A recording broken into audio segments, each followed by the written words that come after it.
I'm dead before it said let's fight! No! That's impossible!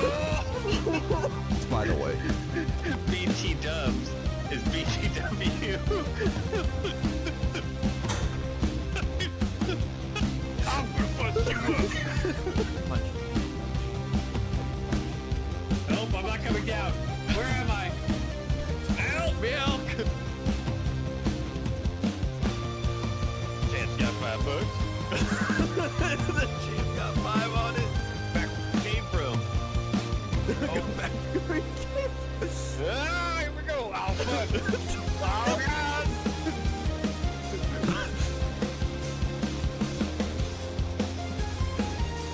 Go fast enough. Oh, I tried to go into blow. Don't alter me! Wow. One live, you coward. Oh, no. I should have done that.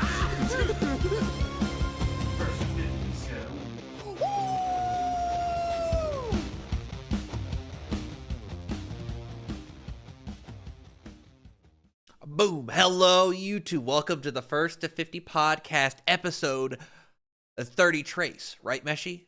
Yeah, 30 Trace.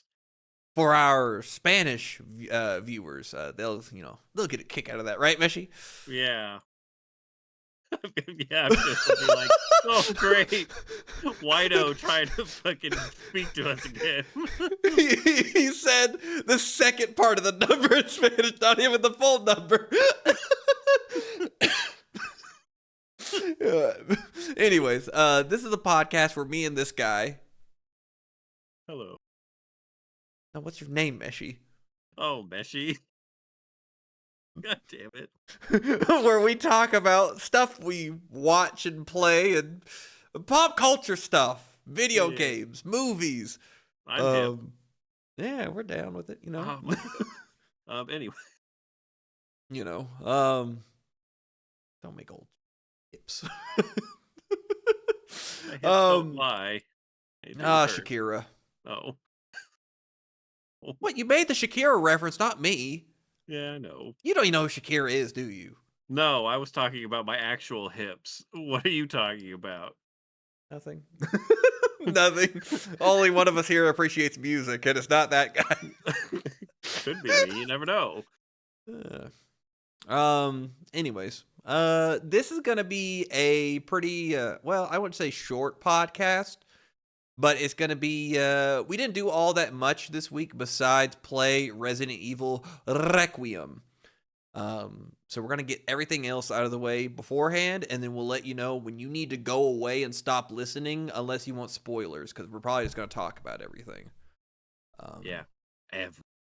Spoilers. I kind of like the game. Ooh. Me like something? Gasp. It's that Shaq gif where they put something in his mouth and he's like, oh. Ooh. He was on Hot Ones, Meshi. Oh, is that what it was? Yes. Why did I turn down the resolution of this? Okay, we're gonna talk about this one movie. So me and Meshi, last podcast, we watched a little movie called Mimic, which was essentially genetically altered bugs that turned into giant man imitating bugs and proceeded to kill everybody, including children, in horrible ways. And it was kind of awesome, actually. Yeah. It was pretty good. It was a solid, fun kind of monster bug movie. I was kind of enjoying myself, especially because Guillermo del Toro said, you see those children, they're going to die horribly. I mean, for God's sake, Meshi, one kid got knocked into razor wire, and as he's struggling to get out, a bug mounts him and then machine gun stabs him with his little bug things. Like, it's awful. Yeah. The kid ate it hard. Pretty cool. It was awesome. Yeah. And then we're like, oh, it reminded me of this movie. And I haven't seen this since it was on the Sci-Fi Channel. I don't know if Meshi ever saw this film. No, I don't remember this film at all. I remember being like really, really young and being like, oh, there's like naughty stuff in this movie. I shouldn't be watching this, and I can't look away. This is a little movie called Species. I think I hit play. What were your thoughts on this movie, Meshi? It um like the idea of it I liked, but like what did I compare it to?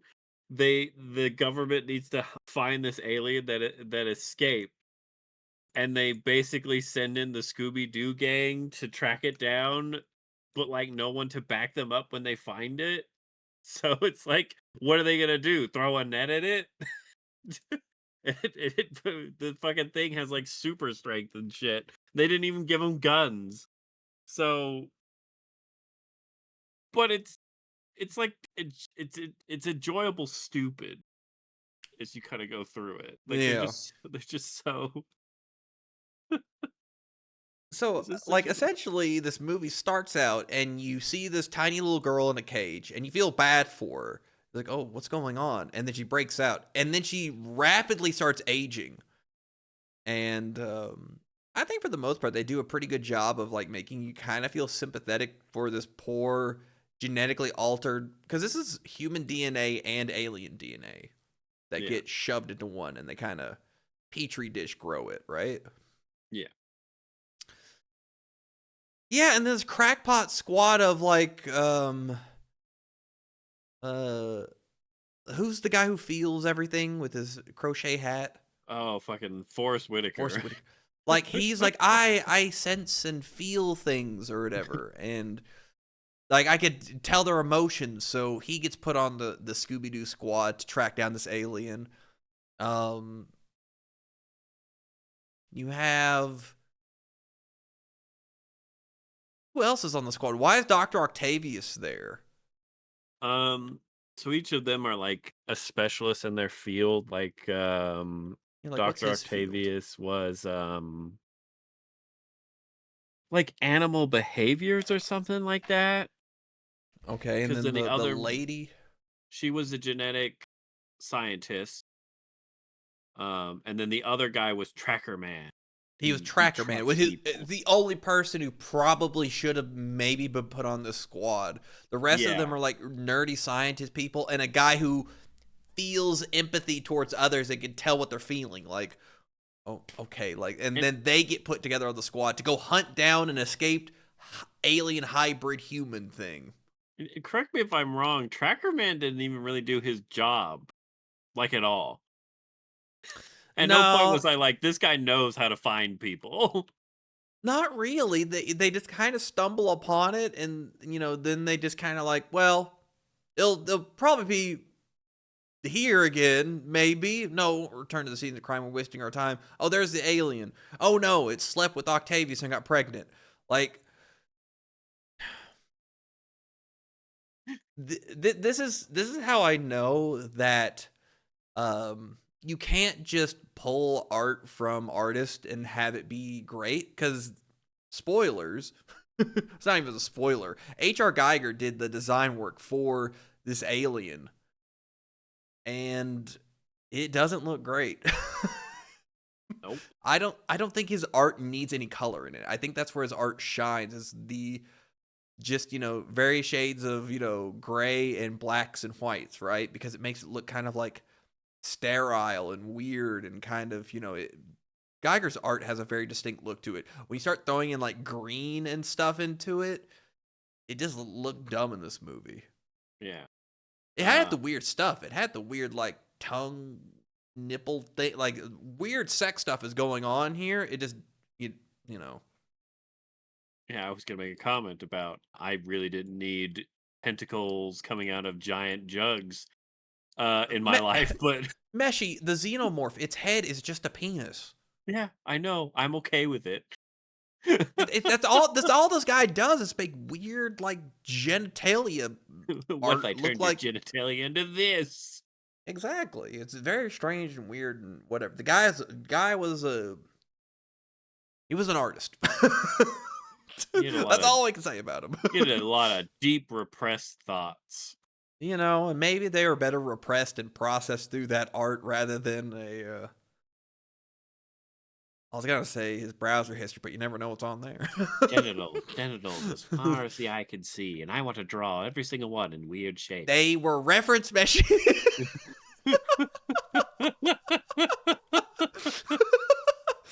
um, yeah. So this movie stunk. Yeah. Essentially, you follow this alien around, this alien human hybrid, and it learns how to be a human. Like, it goes to buy, like, clothing to blend in, and it buys a wedding dress. And you're like, oh, it's stupid and kind of endearing. And then it starts killing people, and you're like, oh. Oh no. Yeah, and then it all goes downhill. And then poor Dr. Octavius is like, oh my god, a woman wants to be with me for the night? Crazy.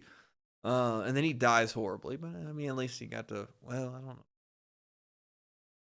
Hell, I'm not diving into it. Did This Ricky movie was achieve bad. climax? See, Cleveland's asking the real question. Oh no, I think he calls it, did Ricky achieve release?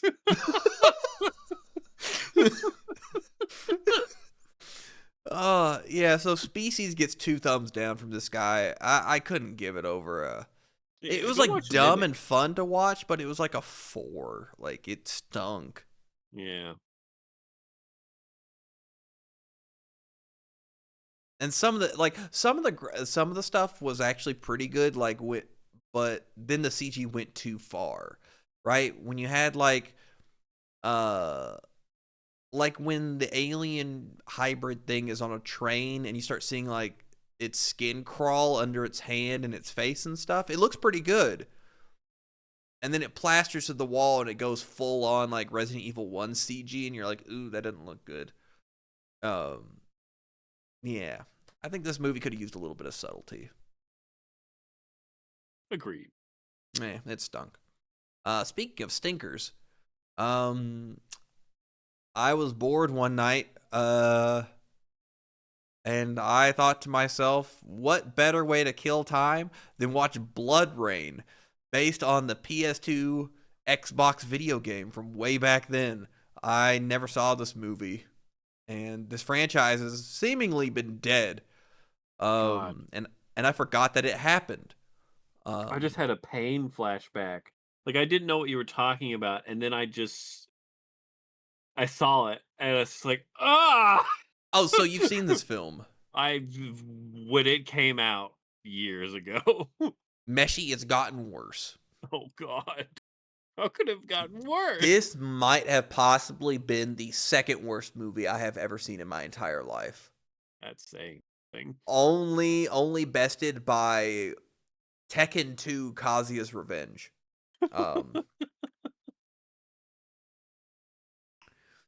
This hurt to watch.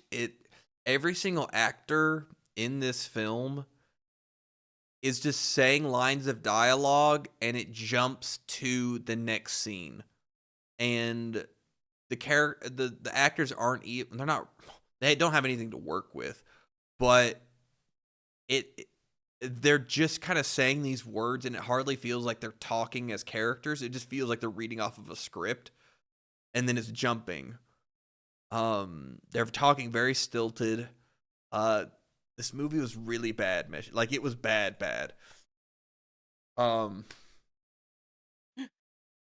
Is it a vampire movie? Is she a vampire? Yes. Okay. She is it starts with a D. I'm sorry for you vampire lore aficionados.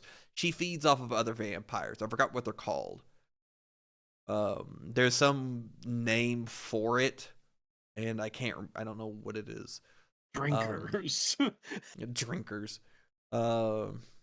Vampires who eat other vampires. Let's see.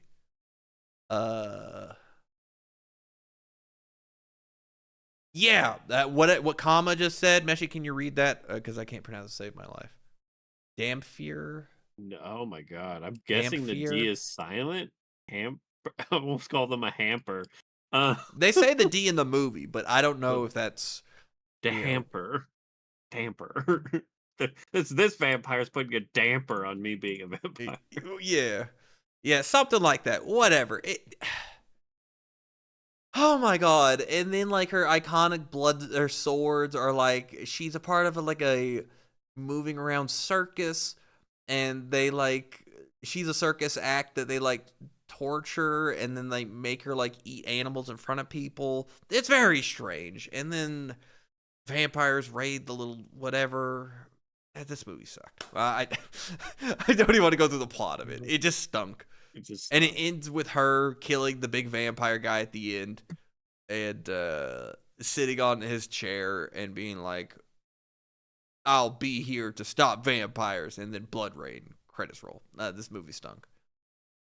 Whatever you remember from seeing in the movies, Meshi, it's like 20 times worse. I shit you not. I remember it being really bad. So you have no idea. You want to talk about like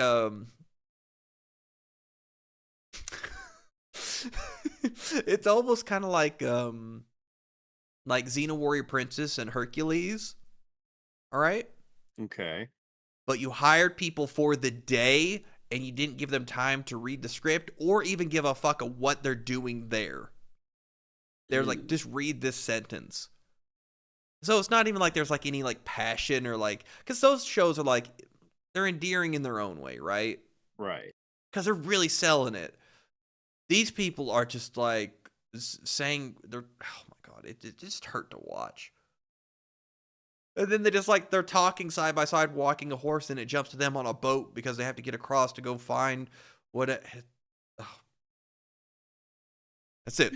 I got nothing else to say about it. It hurts. It hurts me more than it hurts you. You did your best. You did your best. But speaking of things I did enjoy, I went to the movies today and I saw a little film from Pixar, Meshi, called Hoppers. This movie was really enjoyable.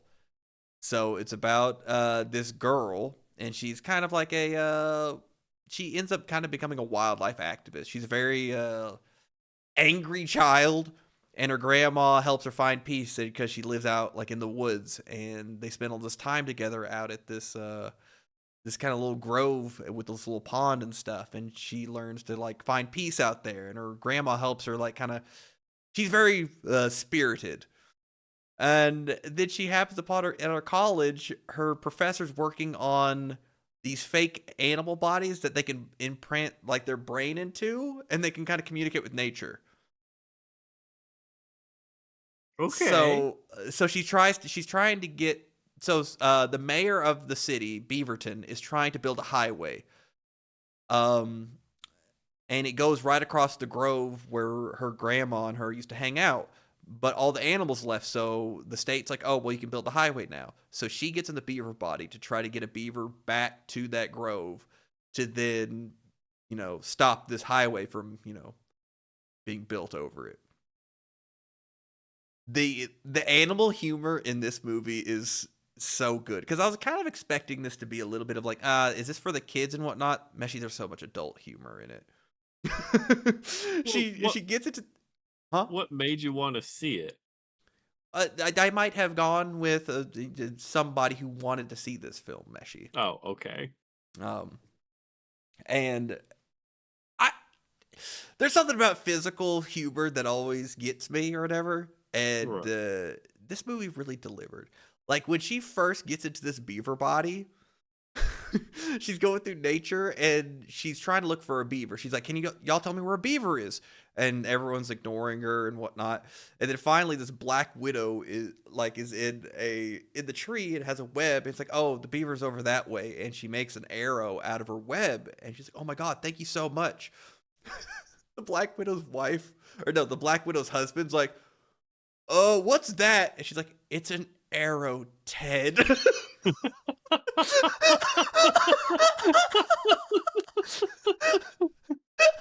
It's little things. And if like you're a kid, you might not think about it. It's like, oh yeah, Black Widows like eat their husbands when they bathe. Like she's already sick of him. I'd recommend it. I think Pixar's back in a big bad way with this. I hope this movie does well because I genuinely got some really good chuckles out of it. Oh man. Yeah, so it's just a fun little film. I would highly recommend watching this movie at some point. I got some really good giggles out of it. Well, I do like physical comedy. it's oh my god. Yeah, I'm not gonna spoil anything else. Just if you have some time, I think you should watch it at some point. All right, that ends kind of the well. Actually, Meshi, did you play? You didn't play WoW this week. Um, I guess I played it today actually. I didn't What do think you have to about it because we report were on? so focused on Yeah, Resident Evil. yeah. What happened with Midnight? Because this is like a big deal. Like it came out. What all have you Yeah. done so far? I've just leveled. I just started playing it today because I was focused on doing Resident Evil this week. Um, so it's I mean it's a WoW this is gonna sound really bad. It's a WoW expansion. So you play it. Um, I was trying to find an analogy where it's like WoW's not the best. It's not great, but it's like the vanilla ice cream of MMOs. You're like you just like you could always go back to it and be like, yeah, this is good. Like there's other flavors and some of them I like better, but there's that they're always vanilla and it's. Hear me out, Meshi. Hear me out. Yeah. MMO gameplay and everything that involved with MMOs is always gonna be behind like single player and really crafted games that way. The big selling point of MMOs is the massive community that you get to participate with in playing it. So there's always that, right? Because Right. you're not going to play World of Warcraft and go to like a single player, like really well crafted RPG and be like, oh my god, WoW's like on this level. It's like, no, it's never going to be that. It's always going to be behind a game design because it's archaic, built on old a skeleton of a game from like 20 years ago, and but it's about the experience of it so far. So how have you been enjoying your vanilla ice cream?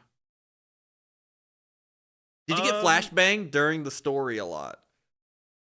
no, I The didn't get MSQ? flashbanged a lot Really? during yeah. I was watching people literally just do the MSQ, and the screen would teleport them and it would go bright white in between every single time they got teleported. Maybe I I haven't went, hit that point yet. oh, I okay. haven't I haven't I haven't gotten that yet. What all I have don't you done? well, I've done most of it. I'm 86 at the moment, and I have one last main story quest to go down. So I don't know what this bright light is that they're talking about, but I haven't hit it yet.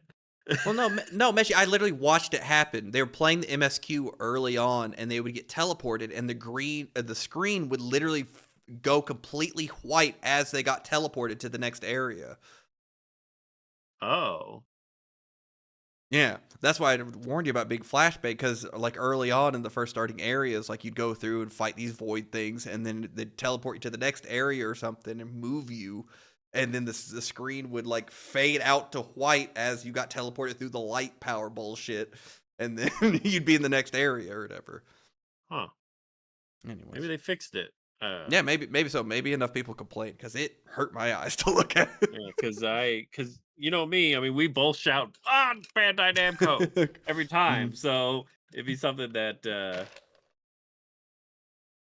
I think I'd find out or hit. Yeah, I mean the main story's not bad. They have this main druid that I'm gonna call it a druid zone. It's basically made for people that really love nature, the trees. Like the creature design down there, they look really cool. They're kind of like plant versions of Godzilla. Well, not Godzilla, but T-Rexes and stuff. Mhm. Um, and they're really cool. I could see them if they like as a hunter pet. It'd be really they look really cool and stuff like that. But like overall, the zone, I don't give two shits about it because I don't like druid stuff. Um, but the main story, it's not bad. It's not great. Some parts I don't care about.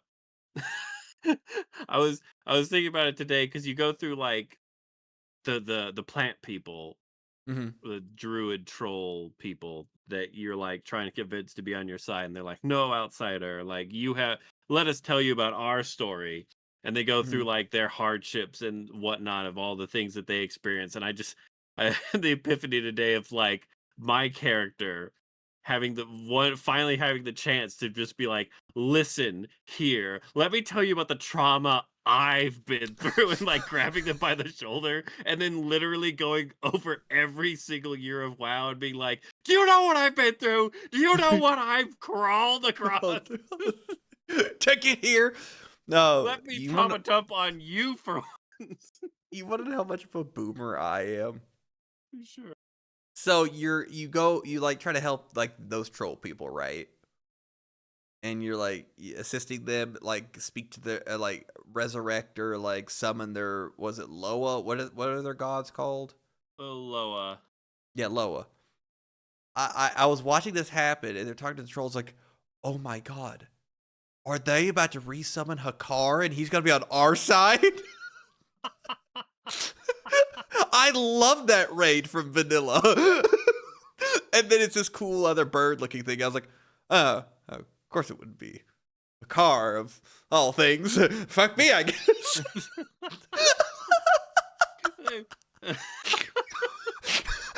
I didn't even think about a car. Oh my gosh, that would have been funny.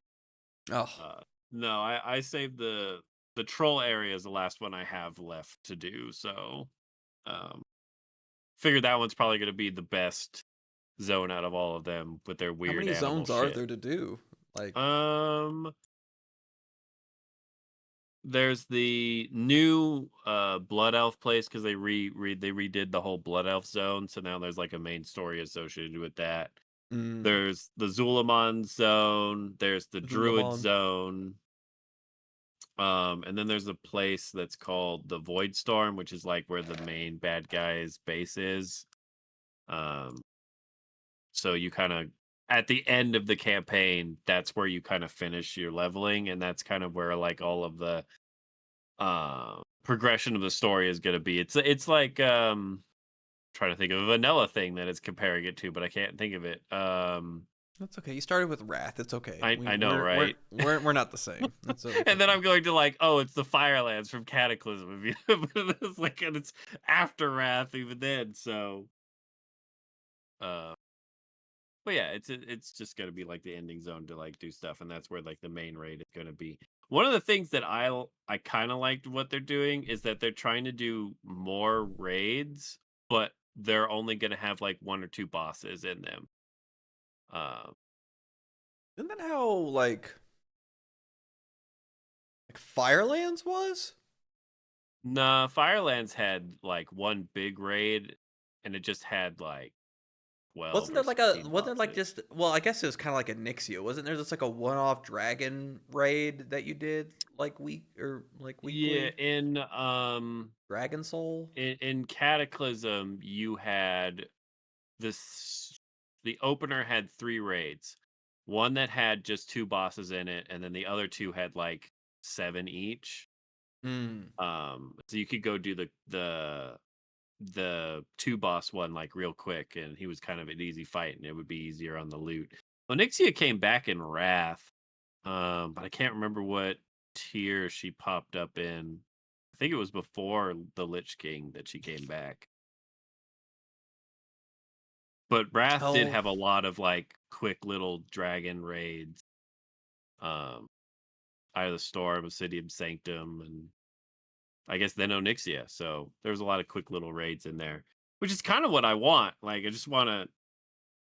don't want like a 8-hour long raid that I have to sit there and be like, oh man, I have to spend like 3 nights a week trying to do this raid here we with go, people. going through the trash, and then we can prog after we get through all this garbage. Yeah, but if it's like, oh, it's 1 or 2 bosses and I'm done, perfect. Like, you know, I've got other games to play, man.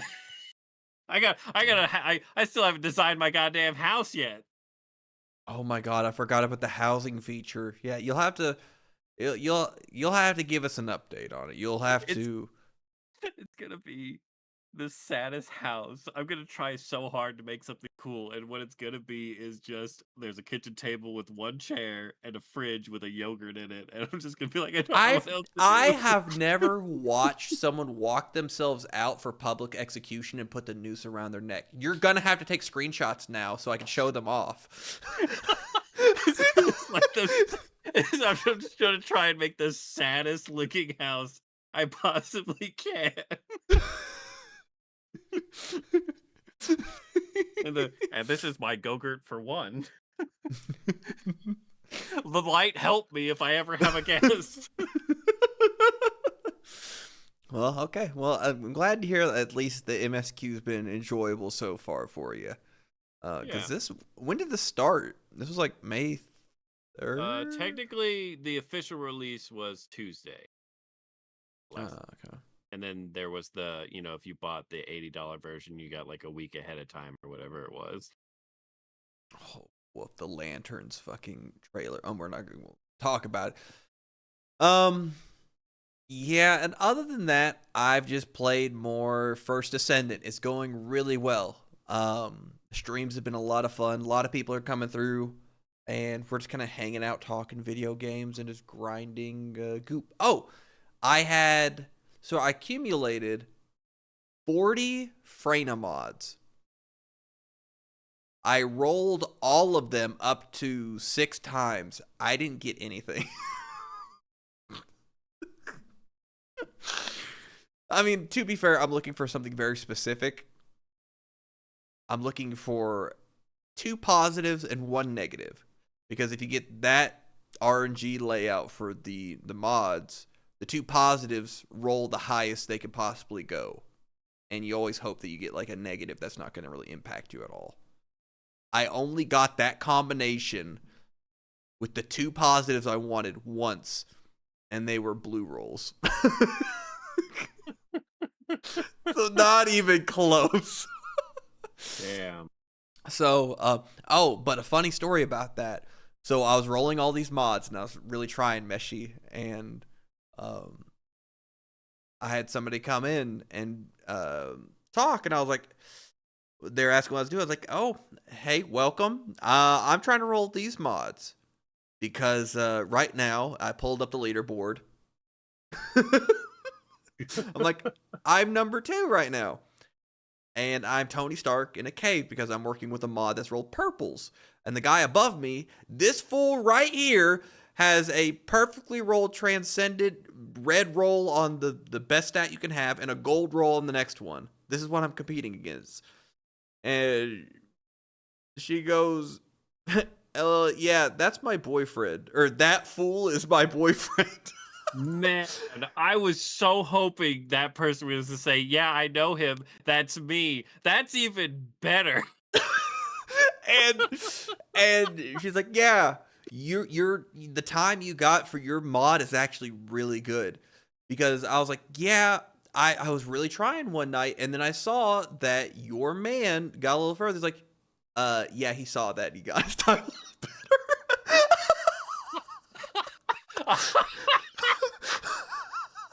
He's like, I cannot let this fucker with the blue. Meanwhile, I'm throwing wave after wave of my descendant at this mod, be like, who do you think you are? I am. That's amazing. That's amazing. Yeah, so that guy, the guy above me on the leaderboard, he streams. So does his girlfriend. So it's been really nice getting to kind of see people come in and be like, oh, I see you and Albion all the time. I decided to come check your stream out. And everyone's been really cool from that community. So Be like, oh yeah, I recognize your character's ass.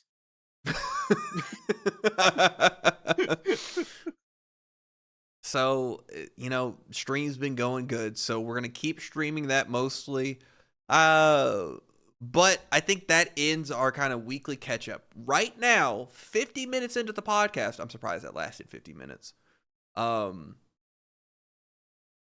We are going to start our Resident Evil 9 spoiler cast wrap up, talk about whatever you want to call it. So if you don't want to hear anything about Resident Evil 9, just turn off the video.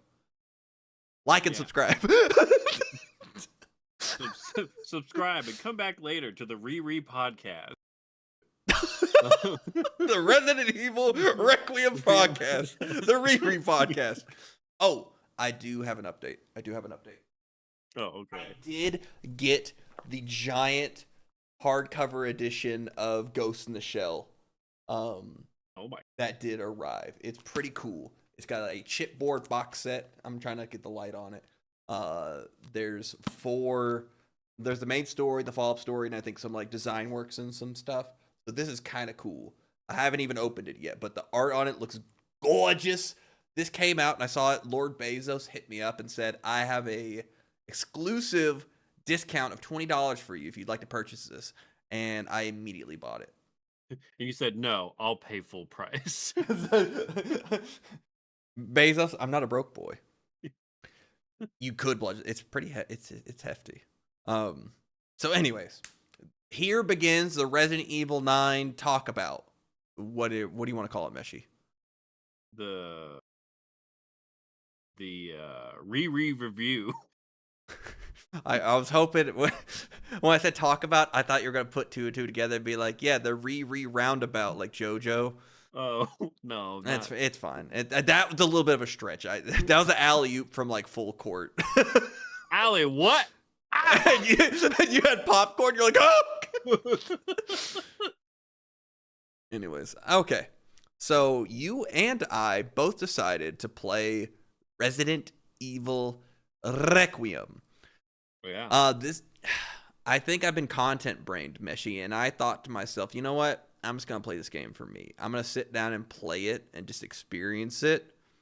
And at some point, if I feel like doing a playthrough of it, sure. My expectations were pretty tempered. I just got done playing it. I haven't heard anything from you really, except your little commentary as you saw me finish the game. How did you like this game, Meshi? I really enjoyed this game. Like I had some frustrations with it. Mm-hmm. And mostly I don't want to mostly with Grace's parts. But I mean, I at no point was I like I regret this purchase. Like it's genuinely fun. Mm-hmm. There wasn't a lot of puzzles. At least I don't think there was, which I Now, thought there usually not are. there's kind of in-depth puzzles like in older Resident Evil. This kind of relegated it to managing one with that one Grace chapter where you're collecting the 3 cubes, and it's kind of a little bit of a puzzle to manage those plugins when you're in that underground section and you're having to figure out which ones that you leave active and which ones you take out and how Oh to yeah. that's kind of a puzzle, but I will say there's not that many of them and they're pretty straightforward and easy. Yeah. But But overall I really enjoyed it. Like I enjoyed 8. mhm. This one Grace feels like a weaker version of what I think his name is Ethan. in there. Yeah. But it kind of has some elements of that, and then you get to be Leon, and you're like, woohoo!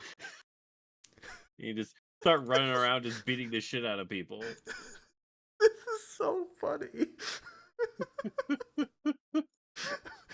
And I never thought I'd say this because I was the exact opposite of you in this. I was like, oh fuck, I have to play as Leon now. That's so funny. Because my favorite portions of this game were the Grace sections. Really? Especially like when you're going through the hospital. And I was just watching the trailer here. I think doing the okay, so you can either play Grace in first person or you can play her in third person. I played her in third person. I think you'd be miserable in first person. It's not as once you get used to it, it's not as bad as you would think. I did have to up the FOV a little bit, uh, but then it became playable. Like I didn't upgrade it. I didn't make it that much bigger. I just made it so this is a little bit more. But like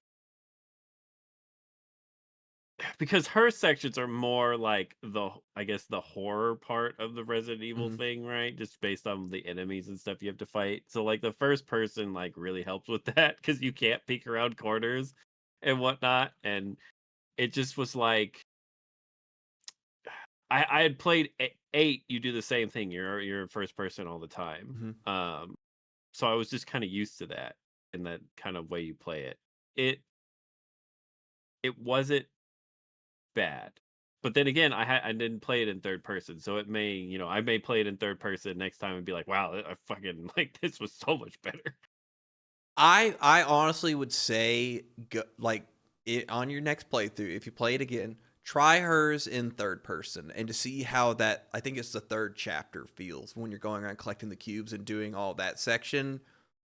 I feel like it's much more enjoyable. And no, it wasn't the Leon one-liners. It's the long sections, especially East Raccoon City, was absolutely miserable. Like the gameplay's more actiony, and that's fine because I'm used to that from Resident Evil 6, where Chris's campaign is way more actiony than like Leon and Helena and their like playthrough, right, or their section of the game.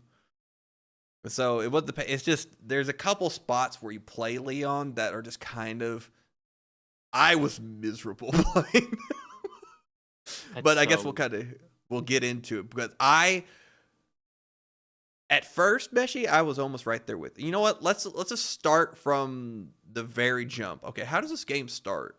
so it's Rinwood.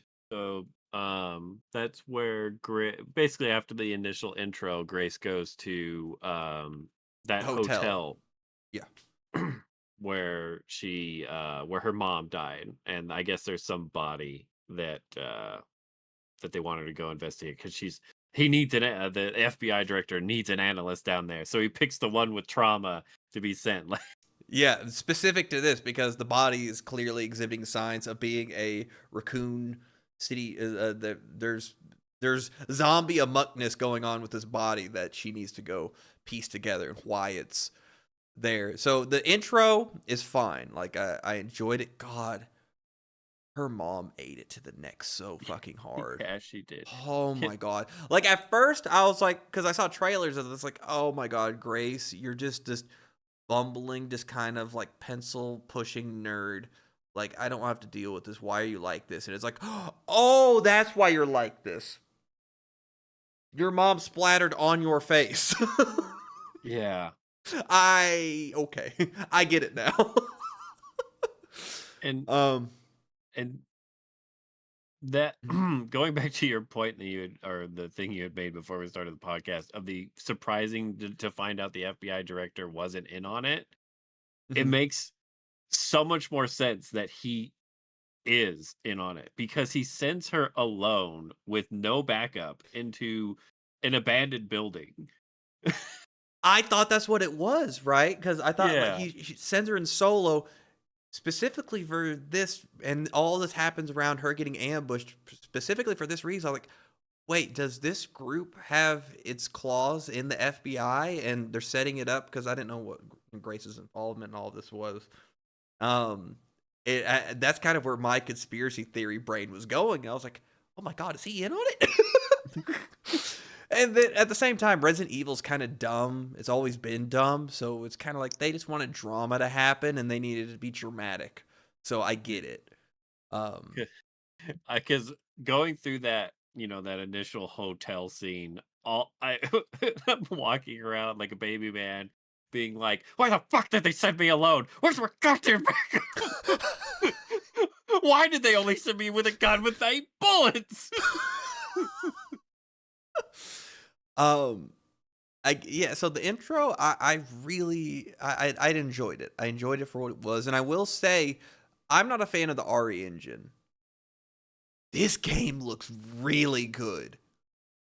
Yeah. Like, it looks really fucking good. And I was playing it on like medium.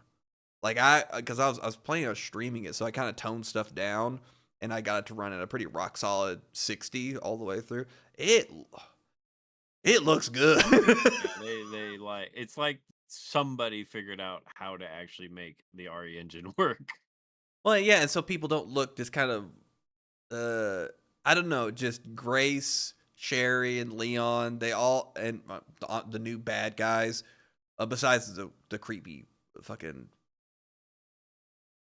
headgear guy. I mean, he just looks like a monster. So I mean, he looks great for what he is. But everyone else, they don't. It doesn't look jarring to me because a lot of RE Engine stuff, I'm like, ugh, looks weird. This game looks great. Yeah. So I think it deserves its flowers for me for that, because most of the time I'm like, ugh, the RE Engine. Coming out looking like Street Fighter characters. Oh man, anyone who's not cartoony like Bison or something looks awful. Oh god, Luke's giant forearms. Beast mode, baby. Yeah, so the intro was great, and then we go right up to Leon, and he catches the bad guy with Grace over his shoulder walking down the streets of Ascent. Yeah.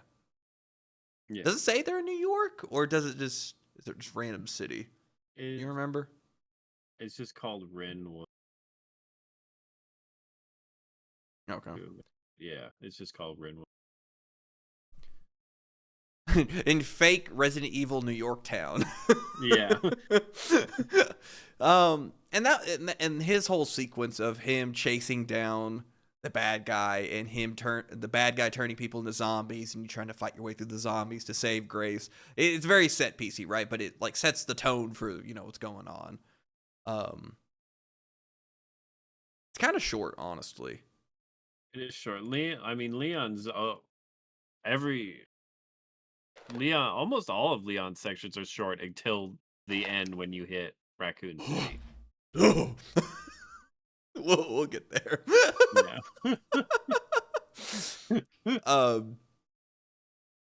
But man, I was really taking. I'm kind of glad I played it by myself and didn't stream it or try to record it and have to like pay attention to like trying to be funny or something, and just kind of experiencing it, because it really looked good. And I was like, oh my, am I gonna like roll my eyes at the Porsche product placement? I'm like, no, I was hook, line, and sinker. I was bought in.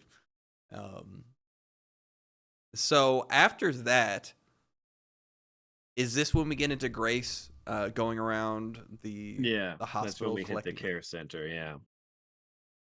We get introduced to I don't know what I don't know if you read the storybook that you found on the table, but like the night witch, Yeah. or I forget what they called her. Yeah, you go and you read the picture book and the eyes in the dark and whatnot, and it gives you the clue of staying in the light or whatever, even though you'll find that out. But I read that book and I went, fuck, why did I read the book? I'm sitting there like, God damn it. Now I'm gonna be freaking out about these things popping out.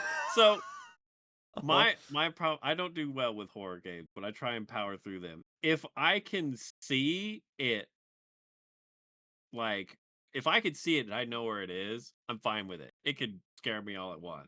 Good. If it's like hiding in the fucking ceiling and can pop out of a goddamn wall at any moment, like that's what I'm like.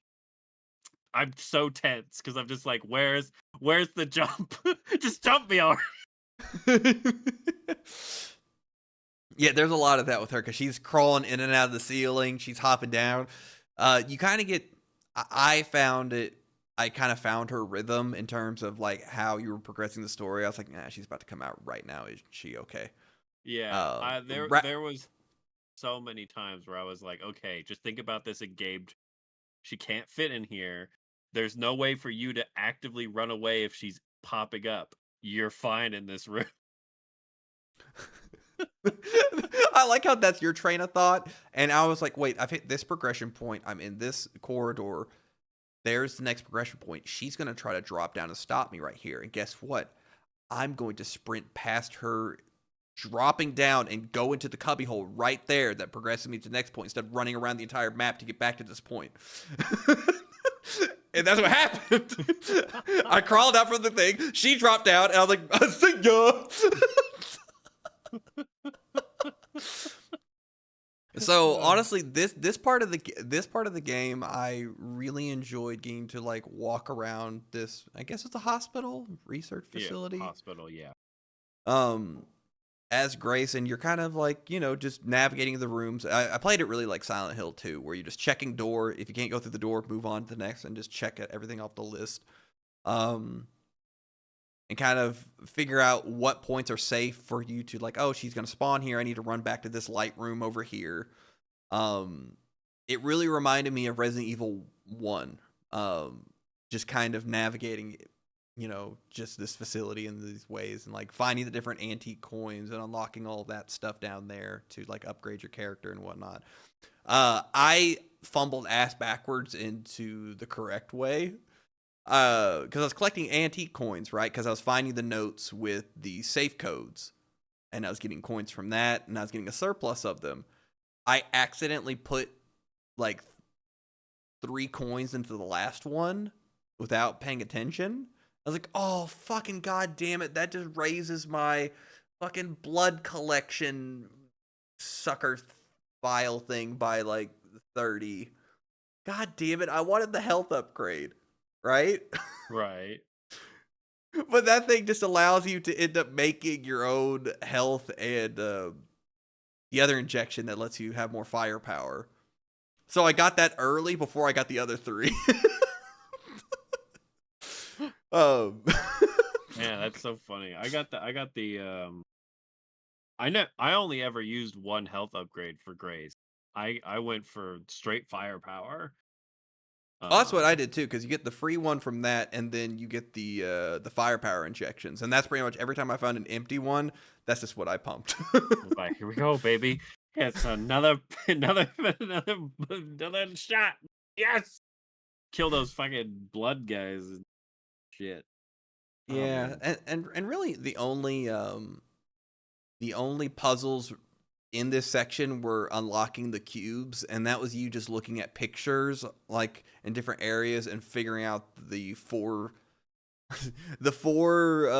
symbol thing you need to enter to open up the safe. Except for that one safe, you have to go get the acid to of all stupid Resident Evil things. I'm glad this thing is still there. They're like, I've lost the key. Could you get some acid to melt the lock off so I could get this open? Like in a memo, I was like, Jesus Christ.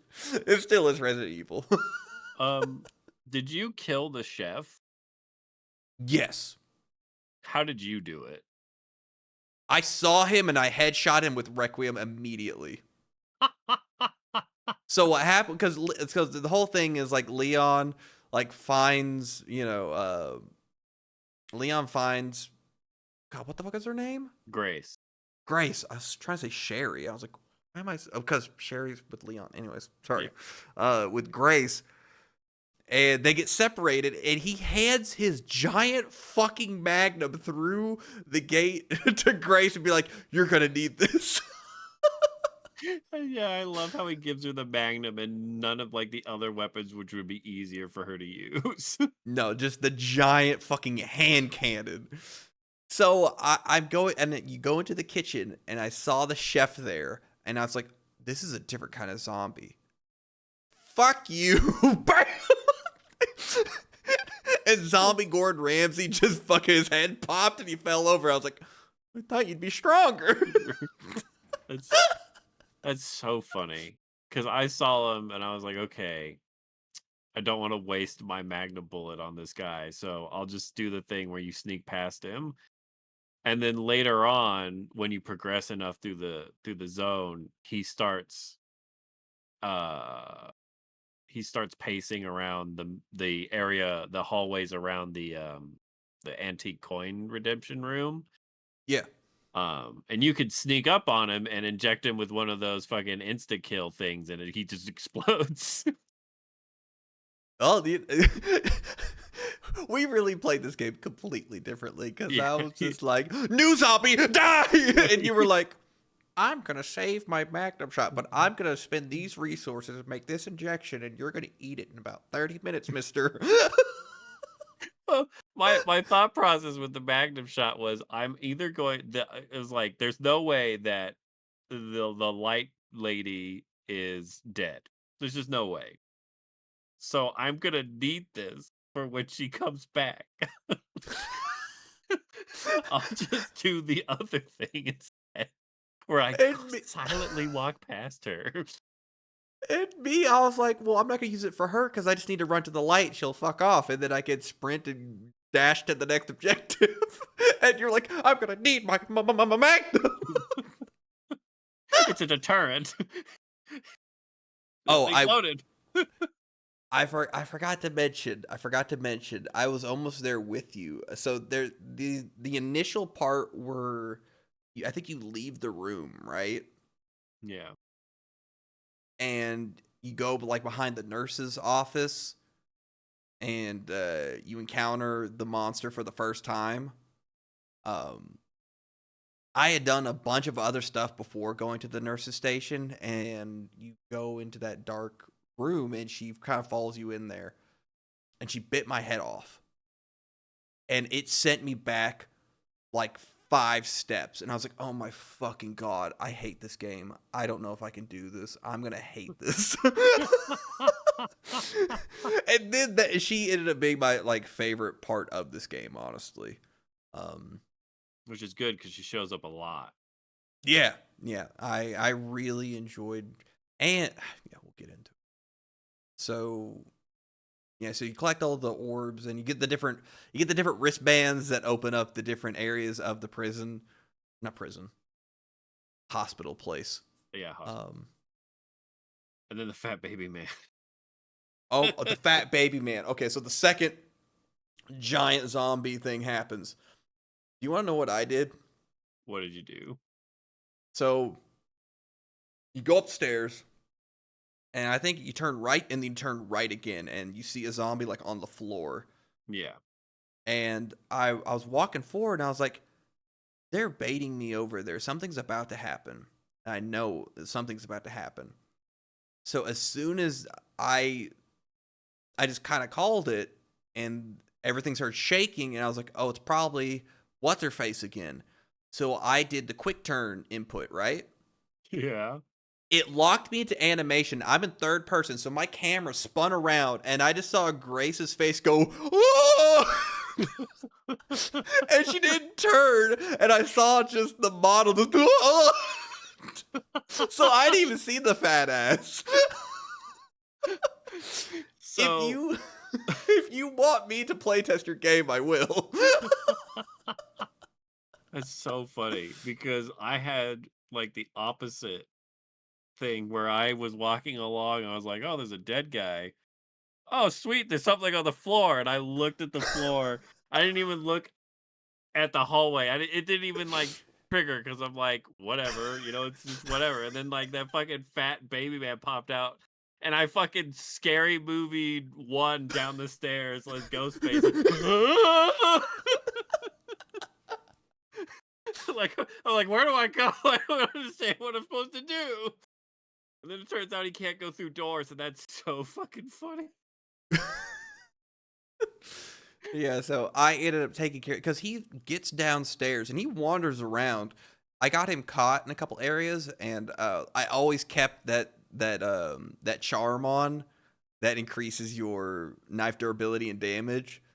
So I for a while I would like just kind of encounter him, and he would be stuck trying to go down one hallway. I'd knife him in the ass and run away. And then eventually I got tired, and I found some I think it's like rare metal or something. Yeah. And I made some more magnum shots, and I was like, yeah, fuck you. And I shot him in the face, and he fell over, and I was like, oh, he's dead. Because I've been playing cat and mouse with him for so long. So amazing. Because like I told you, like you could stealth behind him and stab him in the ass with the thing that makes people explode, but you need more than one. And I didn't know that you could do that until I only had enough scrap in the entire mansion, which is gigantic. And I know this because I scoured the entire thing afterward. I only had enough for 2, and you need 3. And I was like, oh. Oh, damn. Um, but that second part of the mansion where you're getting the third cube, Hmm.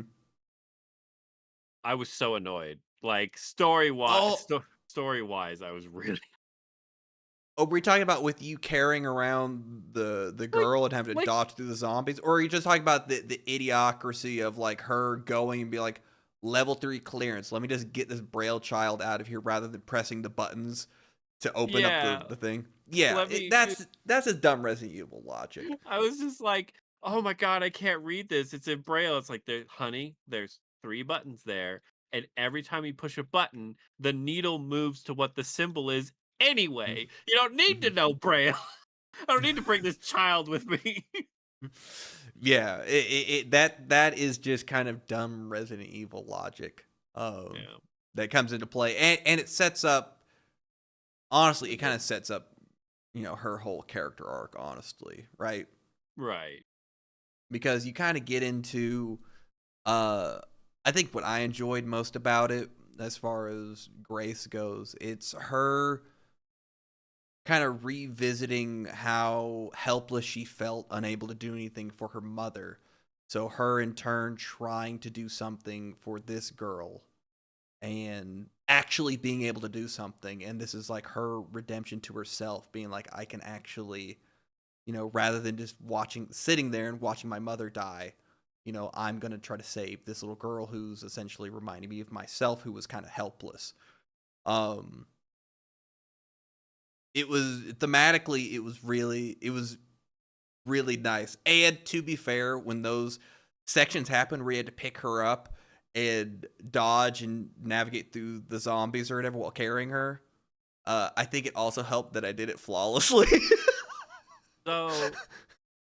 So that's where our play style comes into play, because when I Mhm. knew I had to pick up that child, I put her down and then just went and killed all the zombies, and then went back and then grabbed her, brought her in. Yeah, I picked her up and I was like, okay, you and me, little girl, we're gonna make this. And Fucking I was football just style. Heisman on the hill, yeah. And I was like, I juked left and go right as the fucking zombie fucking fell over that way. Uh, Man, it's it's kind of honestly, it's kind of refreshing that like there's multiple ways you could approach it, and like mhm. both of them could be idiotic in their own way.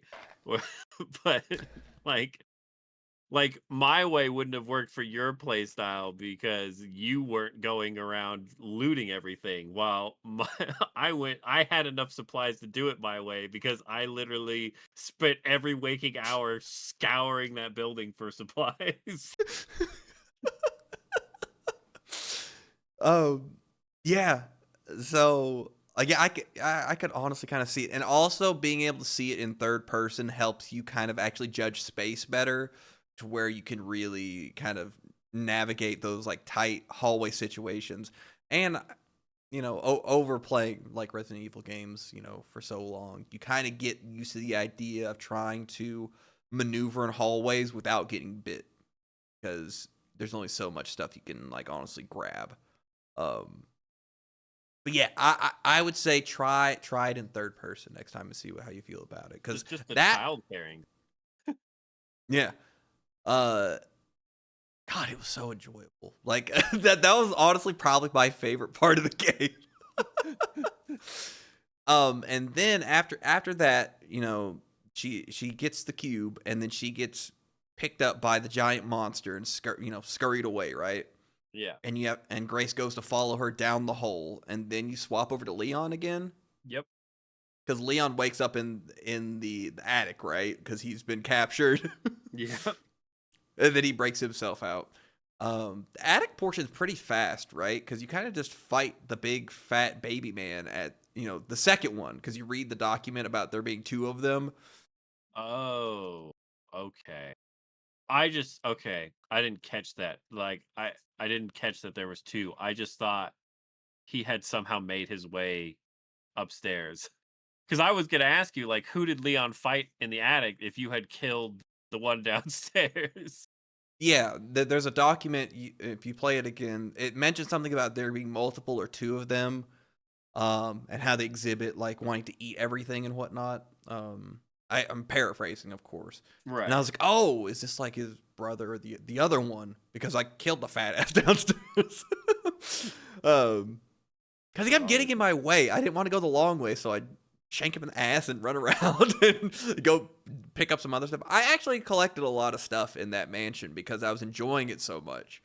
For the most part, I pretty much opened up, I think, everything. Wow. Um, yeah, Right. yeah, because you start out and when you first get your head bitten off in that nurse's station, I was like, I'm gonna fucking hate her because she's gonna be like this helpless whatever. But she ended up being like kind of resourceful if you know, as the story progresses, of course, and you kind of. But so the attic, Leon just wakes up, frees himself, and he's just a man. And was there an easy way to deal with the fat guy upstairs? Because I think I just shot him and used Yeah. the axe and hit him in the face. What'd you do? I mean, pretty much the same thing, right? You shoot him, and then when he does his little charge thing, you just kind of hop around because he starts opening up like ladders and stuff where you can get into the ceiling, and you just kind of go around him and just shoot him. And Oh my god, there you can go upstairs in the attic? yeah, there's like little ladder sections that lead to like, I don't want to call it an upper attic, but Well, there's like little levels and stuff above him, so you can like dodge his tantrums. I just kited him in that first room you see him because there's that kind of like center thing and Yeah, there's like a hallway where you could drop a giant statue down, and then that you What? can leap up into another level. Like there's a lot in that tiny attic that they shove into there, and then Scum's like, I'm just gonna plant my feet and bah, bah, bah, bah, bah, bah." I thought that was the boss room because I'm so used to like every Resident Evil game, like Resident Evil 3, Nemesis outside of the Raccoon Police City Police Department. Like you fight him in this area, and you have to kite him around like this, this cop car. And then like, Resident Evil 1, you go inside the mansion, you have to fight the snake in the room. I just thought that was his room, but there's an upper floor. Oh my god. Going back The through this up game is going to be funny. Yeah, to be fair, the upper floor is just like little platforms that he will like knock down from you, and then you jump off the back of him at his level again and can find a little bit more. Um, it's not like an elaborate upper floor. Yeah, but just the fact that there was something I didn't know there Yeah, was anything up there's there. other things to help you in there. Like he decimates a lot of that addict as he's running around when you're fighting it, and he opens up new pathways and destroys other ones and stuff. Huh, interesting. That's really funny. But he kills the big fat guy, and does that end the addicts chapter? Does he do anything else? He makes it downstairs. Because he opens up that attic. Because you then go into The um mansion proper, but it's the kind of like a mansion straight proper. Yeah, shot, right? Because you go yeah. down, get out of the attic, you're in the. I guess you could kind of, but it's a pretty straight shot, honestly. There's a couple you finally figure out how to open up those cupboards. They're like, oh, it's warped. I'll never be able to get it open when you're playing as Grace. But Leon's just like, I'm gonna open. do it. Yeah, and so you basically then go into the the third story, which Grace couldn't get into, which is like the main administrative Oh, office. yeah. I And gotcha. then Hmm. all the zombies start turning into, I don't remember what the evolved form of those zombies were I think they're called. called blisters, blister Yeah, something heads. like that, blister head, something like that. And you fight like a load of them, and then it ends with him going down in an executive elevator, basically where his section ends. Where did you Um, where did you find your first blister head? So it's actually funny because so you the room that had the singing zombie in it next to the piano. Oh, yes. So I pulled them into the hallway of like the main administrative guy, Mhm. um, where you get the first cube from. So I was basically kiting them backwards, and three of those zombies died in that hallway. And then when I found out like the blister heads were a thing with Grace, I went back. I was like, okay, I'm gonna blow up the singing zombie because I'm not gonna deal with that if it decides to pop. And then it turns out her head explodes anyway. So I was like, okay, well, one of these zombies is going to turn into a blister head. So I blew up one of them. And then I went back, then I turned into Leon and I went Mhm. downstairs and the zombies from Grace are still dead on the floor. And the one I didn't kill turned into a blister head as I walked around the corner. Speak of that, because it's above the dining area. There's that Yeah. one singing zombie up there. She's in like that kind of like lounge bar area, right? Yeah. You said you lured those zombies and her out. Out towards the administrator's office. Yeah. So, because I went to the dining area, I shot the two zombies on the dining table, and I kept hearing the singing, so I went upstairs and I saw her up there, and my brain said, "New type of zombie, it needs to die." And I saw the other ones roaming around her because I assumed she would sing or something and buff them or get them all to coordinate or something. So I ran in and was just like, "Die!" And I was headshotting this thing. It was like, oh, oh, oh, oh. And then I shoved her over and I started shanking her on the ground. And then I turned around and I did the quick turn. I was like, "Who's next?" And I looked at the other zombies and they were like, "Huh? Oh, she's here now." Oh my gosh. Oh my gosh. Fucking Dumb and Dumber when he's daydreaming about killing that girl's significant. Die! It's so because I saw her, I was like, she's obviously pacing and she's singing, so she must be guarding something important. So I was like, okay, I will take them out. But I didn't know what she did, so I was like, I'm just gonna keep my distance and just keep backpedaling backwards. And you I was just like, like I don't know what Rambo's. she does, but she needs to die because I don't know what kind of threat she is.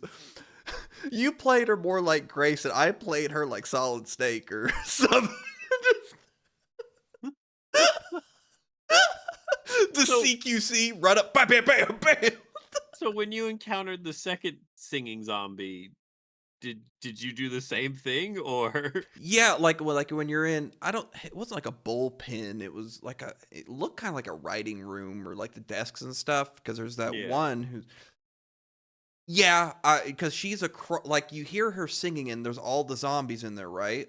Yeah. So what I did was I crouched first and I finally found a clear line to her, and then I ran at her and shot, pushed her into like that one office and got behind her and killed her in there, and then the zombies started funneling in to that office. So I kind of charged straight in and found that office with a desk. And I killed her and kind of kited them around the table. I don't even know if I killed all the zombies. I took care of her, and I was like, okay, I took care of the major threat. That's amazing. That one caught me by surprise, and that whole situation went south real fucking quick. Because I got the first couple shots off, but she did ring my ears once. I was like, that's what happened. That's why I took the other one out with the Magnum shot.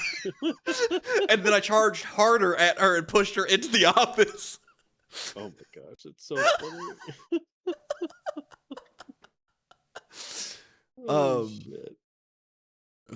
so my first blister head was the zombie on the stairwell. Um, he's kind of a set piece zombie. Like you find him and you shoot him, he falls over. And it got me by surprise because I genuinely was just walking up that stairs. And I had a meshy moment of he turned into a blister head while I was playing Grace, and I was just walking up the stairs because I think I was backtracking or going somewhere, and he popped up. I was like, "Whoa!" And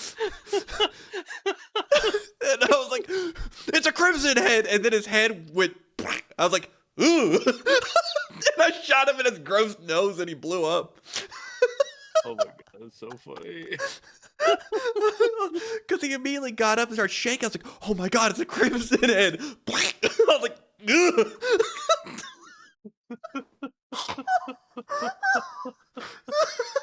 Holy shit.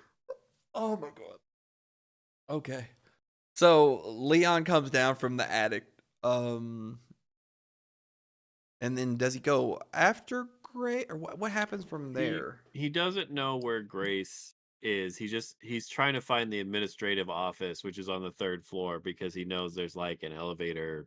I don't know. I can't remember Oh, exactly why he knows about yeah. it, but he basically gets to the administrative office and goes down the secret elevator.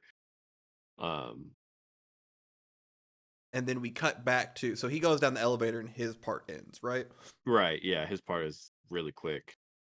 And then we go to Grace, right, underground, Yeah. in kind of that maintenance area that's all dark with all the different like cells and whatnot. Yep. And all the different, so this whole area that Grace is going through, you're having to find these like plug-in things to open up specific doors and turn lights on in specific areas, right? And you Yes. need to gather 3 of them to open up all the cells so you can rescue the little girl that you found in the previous section. How did you like this area? Okay. So the moment I saw it, and I was like, "Oh fuck my life." I was I was sitting there and I was like, "I'm gonna have to fucking pull these batteries out. Gonna remove the light. I'm gonna be panicking, running around as this lady's chasing me as I run from battery to battery, just being like, please put it in faster." Like the anticipation of the moment what was the worst part for me. This wasn't even like that bad of a section, like going back and looking at it, because like, you know, you put the battery in, it opens up the light and you're fine. Mhm. But it's just like I was just sitting there like, I know the moment I walk into this dark thing, she's gonna pop out of somewhere, and then I'm gonna jump, and then I'm gonna be like, "Fuck!" And then I'll be fine, and I can do the section. But the moment she disappears, like when she's pacing around, I'm like, I'm fine. I'm Iron Man. I'm walking around. I know what to do. The moment she's gone, fucking oh fuck. Okay, don't jump scare me. I swear to God. um, because there's this. The workshop was the worst one. Because I went and put in the workshop battery, whatever, and you find out you need the screwdriver, you know, and then you Mhm. have to pull that battery. And I didn't realize where the battery gets pulled is one of the entrances that she can drop in on, right where the battery gets pulled from. So I Mhm. walked 2 feet. And then she just slid out of that tunnel right behind me while there's 2 zombies and guys in front of me, one of them blocking the doorway. And I was just like,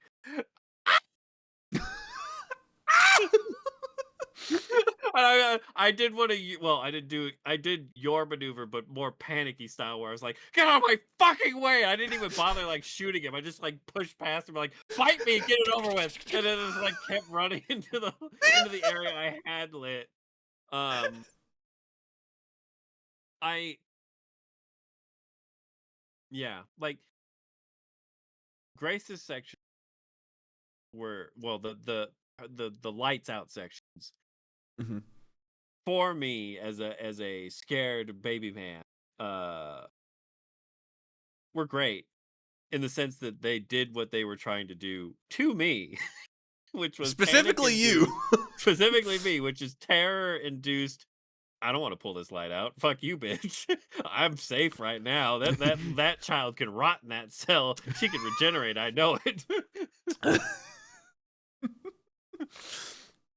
So, so we were kind of similar because I stepped into the section and I saw the first explanation, the first note you find of the different plug-in things. And I looked at the map and I said, I want to do calculus homework. This is gonna suck.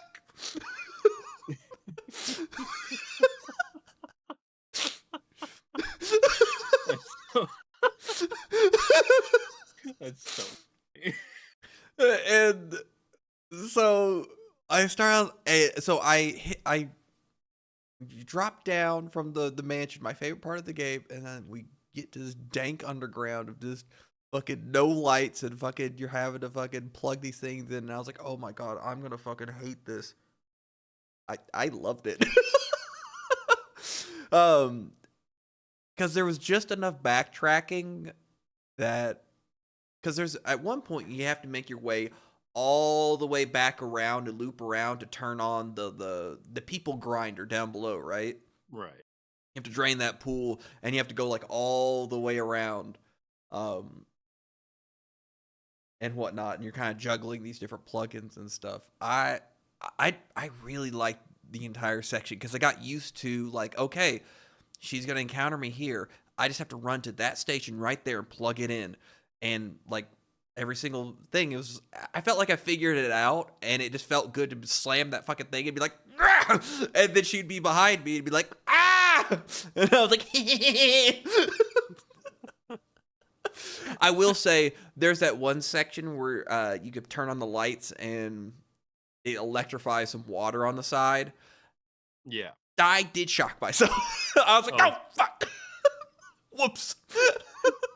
That's so funny. I turned on the power and I walked into that room and I was like, electric cables on the ground. You tricky bitch. You want me to unplug this so that I can get the stuff, but then you're gonna walk up behind me, aren't you? You fucking asshole. I'm not falling for it. I'm just gonna leave the lights on. I'm gonna hide in this room for a little bit and make you wait. Do you know what? Because she ambushes you in that room, right? Because you take out Yeah. the plug. You know what I did? What did you do? I fucking threw the Molotov cocktail in her face. And I ran around and I went to the back door. And Grace goes, wow, that was really close that time. And I was like, wait, she's gone? And I didn't even grab the wrench from that room because I thought I'd solved that thing because she talked to herself. And I was like, oh, that was it? So I had to backtrack and grab whatever tool from that area again to bring it and turn whatever other thing. Yeah, this whole section I really enjoyed. I had fun. And then you get to draining this, huh? Sorry, before we get to the draining part. Uh-huh. The part that's right before the draining part, which is the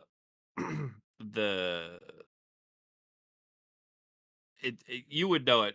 It's got the catwalk, and the catwalk is all like rusted, very obviously rusted out, and then you have like the pipe you could go into if you crouch. Uh-huh. And I was sitting there looking at like the floor grates that are obviously rusted, and then looking at this pipe you could crouch into. I was like, okay, so here's what's gonna happen. I spent like 15 minutes at this part, just staring at this, being like, I'm gonna walk across this, and it's gonna drop me out into this dark ass area, and I'm gonna have to figure out a way to run, whatever. Like, it took me 10 minutes to just mentally prepare to walk across this catwalk, because I was like, I have to, because I have to now then have to do like a chase scene where she's chasing me. Then I finally walk across the catwalk, and it just drops, and your character's like, oh man, that was close. And I'm sitting there like, spent 10 minutes on this. And then I stared at the pipe, and I was like, you motherfuckers. I'm gonna go in this pipe, which you have to crawl into, and then you're gonna chase me in here. So I spent another 10 minutes staring at this pipe, being like, I know what you're gonna do to me. I know what you're gonna do to me. I'm not gonna let you do it. You're just pacing back and forth in front of it, like, I see you. I know what you're gonna do to me. And then I went into the pipe and nothing happened. I was like, you motherfucker. Like, oh God, you fucking son of a bitch. And then you have to walk back through it. I'm like, this is where it happens. And then she pops out and like, I gotcha. I knew it. 20 minutes not wasted. I knew you were gonna do it. Mental fortification. But anyway, so onto the draining. So you drain this pool, and there's these giant fucking meat grinders that are meant for this facility to dispose of zombies, right? And so you drain the pool, and you have to get across, and then the ladders pull back up, and then like, oh, decontamination or whatever is commencing or whatever, and then it turned into a treadmill of zombie bodies being hurled into these giant meat grinders. I thought I was gonna get cooked. I really like that whole section or whatever, as you're trying to like run and see which bodies are gonna like jump up, and then like you get the good headshot, the shove, and you like kind of topple them over, kind of like bowling pins, and then they fall into the grinder together. Yeah. It was kind of fun lining up those shots. Be like, okay, let me move a little bit to the right. Okay, he's in front of him now. Headshot. Oh, there's the prompt. Push. And then they fall over together, and then you're like running closer, seeing like how many bodies are on the ground as they're coming through. That whole part was fun. So, but the question, die. No, I didn't. I never saw her death animation there. What happens? So I did on purpose, totally. And it's really cool if you want to experience death in a grinder. So what I did was I saw that there were items like across the whatever, and I was like, oh, I need bullets. So I went to the one that was like closest to the grinder. It's like I could do this. And I grabbed Swallow. bullets, and then a zombie popped up in front of me, to which I shot it, and it stumbled forward and pushed me into the grinder. And I died immediately. Oh my god. I literally saw those things down there. I'm like, I'm not going anywhere close there. I'm gonna be at the opposite end and watch for the zombies to come out from under the like the floor treadmill area. I thought I was better than what I was.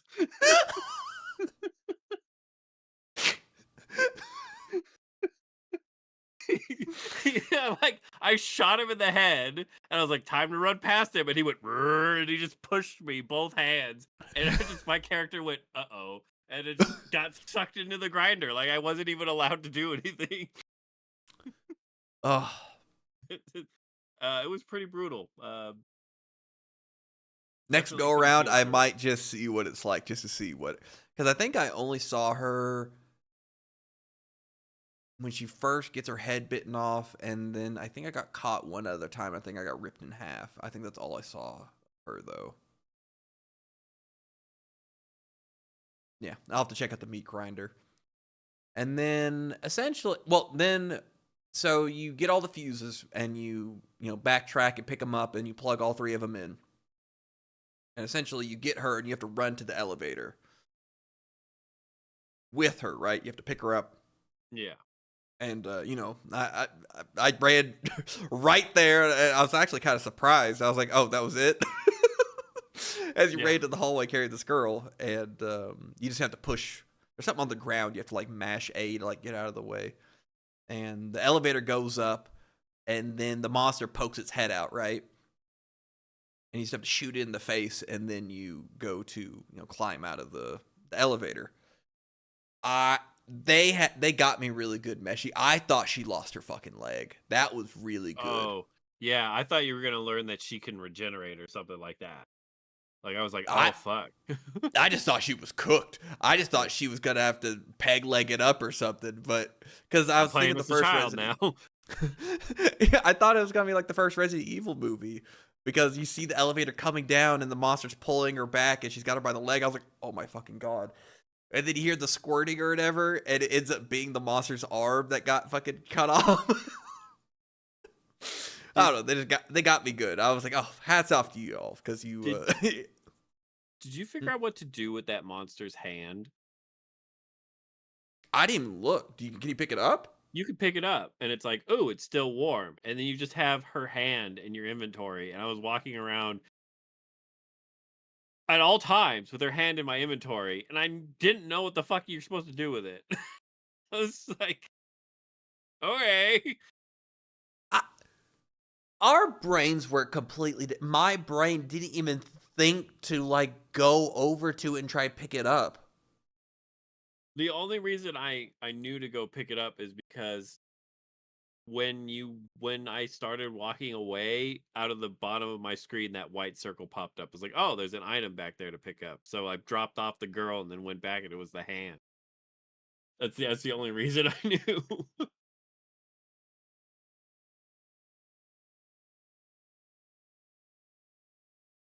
I'm gonna look up what you're supposed to use a hand for. But Oh, I it's was just true. I just looked at it. It's a puzzle thing. You take it back to like the research thing to like do a puzzle thing. Oh, Huh. Weird. That makes sense because there's that. I'm not gonna look at any further because there's that one doll. You can go into that other room because you find, um, God, what the fuck is the little girl's name? uh, oh my gosh, they all have like, she's Grace, Sherry's the other one, Uh, Emily. I think it's Emily. Emily. Yeah, where you find Emily, there's another room, and you can go back to it later on once you have the level 3 access. And you open it up, and there's a doll in there. And I was looking at the dolls, like there's nothing on here to like open. I guess that's part of the puzzle too. Interesting, huh? And apparently that arm is a part of it. I'm not gonna look any further, just to maybe play through it again because I did enjoy this game. So, um, is that the end of that section? Because or Well, then you go into the courtyard. So I guess that's the end of the mansion section, or I don't yeah, want to because you call get it the the final house. cube. She's like, I kept it safe for you, and you put it out and you take her out into the courtyard, and you meet the helicopter pilot, right? Yeah. Who I love the fact I love the fact you go out and there's this helicopter pilot guy out there and fucking Emily's just like, can I go back to my room? And I was like, take her back to the room and don't leave her with this guy. He Yeah, just said she's my safe in the boss room. took the key and I'm waiting out here like, who's your boss? So I was like, oh my god. And I'm over here like panicking, like you're giving her directly to the enemy right now. Oh my god. He just said his boss took his key to the helicopter. His boss is clearly the weird gold tooth scientist guy. Go put her back in the room. And come get her later and then Yeah, that room was the safest place we could have left that child. yeah, but you leave Emily with this helicopter pilot. Um and I like how she goes to lay down because she's exhausted. And she's like, no, we have to strap you in. And she sits her back up and fastens her into the helicopter seat rather than just like letting her lay down and sleep. um, so you go into the house and then you find like the secret elevator, right? Yeah. Or the secret part of the house. Okay, so there's an hourglass you can like unscrew and like get, and there's something else you can like unscrew and get. Is one of those just like a bait, like a useless item? Because I got the hourglass and I never did anything with it. That's part of the puzzle that The we other were just puzzle? talking about.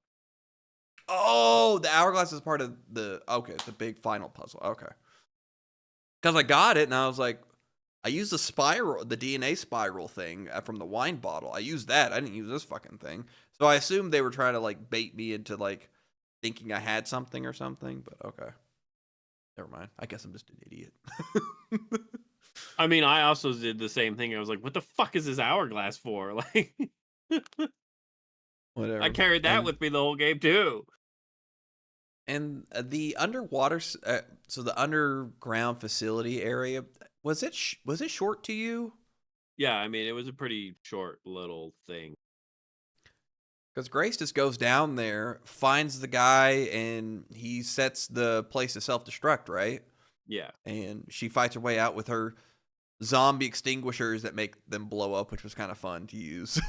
Oh, that was such a nice change of pace. I was like, oh, Nothing's chasing me. I just pull these extinguishers off the wall, just shoot them in the face, and they go boom. Like, relaxing. That's so fucking funny that you were just like, I was a giant ball of stress mesh. I was fucking tractor beam like locked in at that point, and I was like, oh my god, it's gonna explode! And I ripped that thing off the wall, and I was only blowing up a couple of them. I was like, get out of my way! And I was just fighting my way through, and then that one ran out and put it on the ground. I'd shoot the gun and shove 3 of them over, and like, That's so funny. and I was panicking and like, Like after the nightmare that was the basement for me, like this was just like, oh, la la la. La. I was crawling over them. And then when you're going up the stairs and all the blood stuff is happening, there's like a fucking like mini fridge or something that falls down the stairs. Oh yeah, I ate that to the face, and I was like, fuck! that's so funny. Because I was just panicking and running, and I was pushing these zombies out of the way. I hit the stairs, and I look up, Willem Dafoe. The mini fridge hits me in the forehead. Man, I love that section. There was so much blood just fucking everywhere. That was great. Oh, and the only thing I was thinking, I was like, how is she gonna explain to the blind girl why she smells so awful, covered in viscera? And so so they go upstairs. Grace gets out of the house with the helicopter keys, hands it to the pilot. They all get in, but they start getting swarmed by zombies. And they get the helicopter off the ground with like 20 zombies piled on top. Yeah. That poor helicopter pilot, Meshi. He didn't deserve the fate he got. In Resident Evil, they always eat it so hard. They end up fucking crashing, and the helicopter pilot just eats a fucking tree to the fucking stomach and just gets impaled. At least it was quick. That's the only that's the only solace you could take in how hard that guy ate it. It was probably over fast. And then you swap to Leon, right? Because this portion is Grace carrying the girl back into she going back into what building is she carrying the girl into? The chapel. It's the church chapel thing. Yeah, that thing. So you're just playing as Leon in this next section with the sniper rifle and like giving her covering fire and taking care of the zombies as she repeatedly throws her shoulder at this door. It takes her so long. Because I'm just headshotting these zombies, and I'm waiting like, oh my god, she's still there. And like, I finally get out of the scope, and I look all the way to the start, and I was like, oh, there's more zombies slowly making their way from the beginning. It felt like an eternity, but that was just me. Did it go fast for you? I accidentally failed the first time because I didn't realize the chef was coming until it was too late. And he just fucking just stabbed her across the shoulder and just ran her through like instantly. Like he's an instant kill if he reaches her, and I fucked up because I didn't see him. I panicked because I saw the bigger guy because he's got like a big knife thing, right? Yeah. I saw him immediately. I was like, new type of zombie. Empty the clip. And he died at the spawning area. Yeah. I panicked so hard. I was like, oh, that was bigger than the rest. He's got a knife.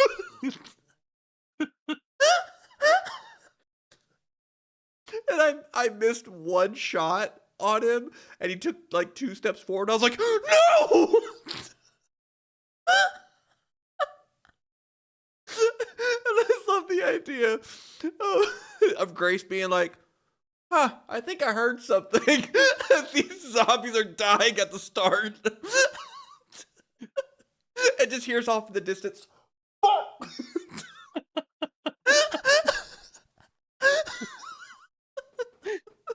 Yeah. A little accurate. Oh, sorry.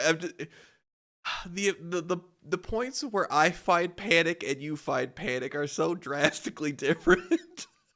Yeah. My fight or flight gets kicked in when I see anything new.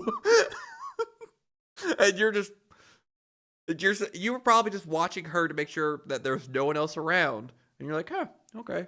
We're looking good, looking good. Wait, why is there a guy behind her with a knife? Yeah, that's basically what it was. I was like, how did I miss him? And I was aiming, I was like, too quiet. And I started looking around back and forth, and all of a sudden they spawned at the start. I was like,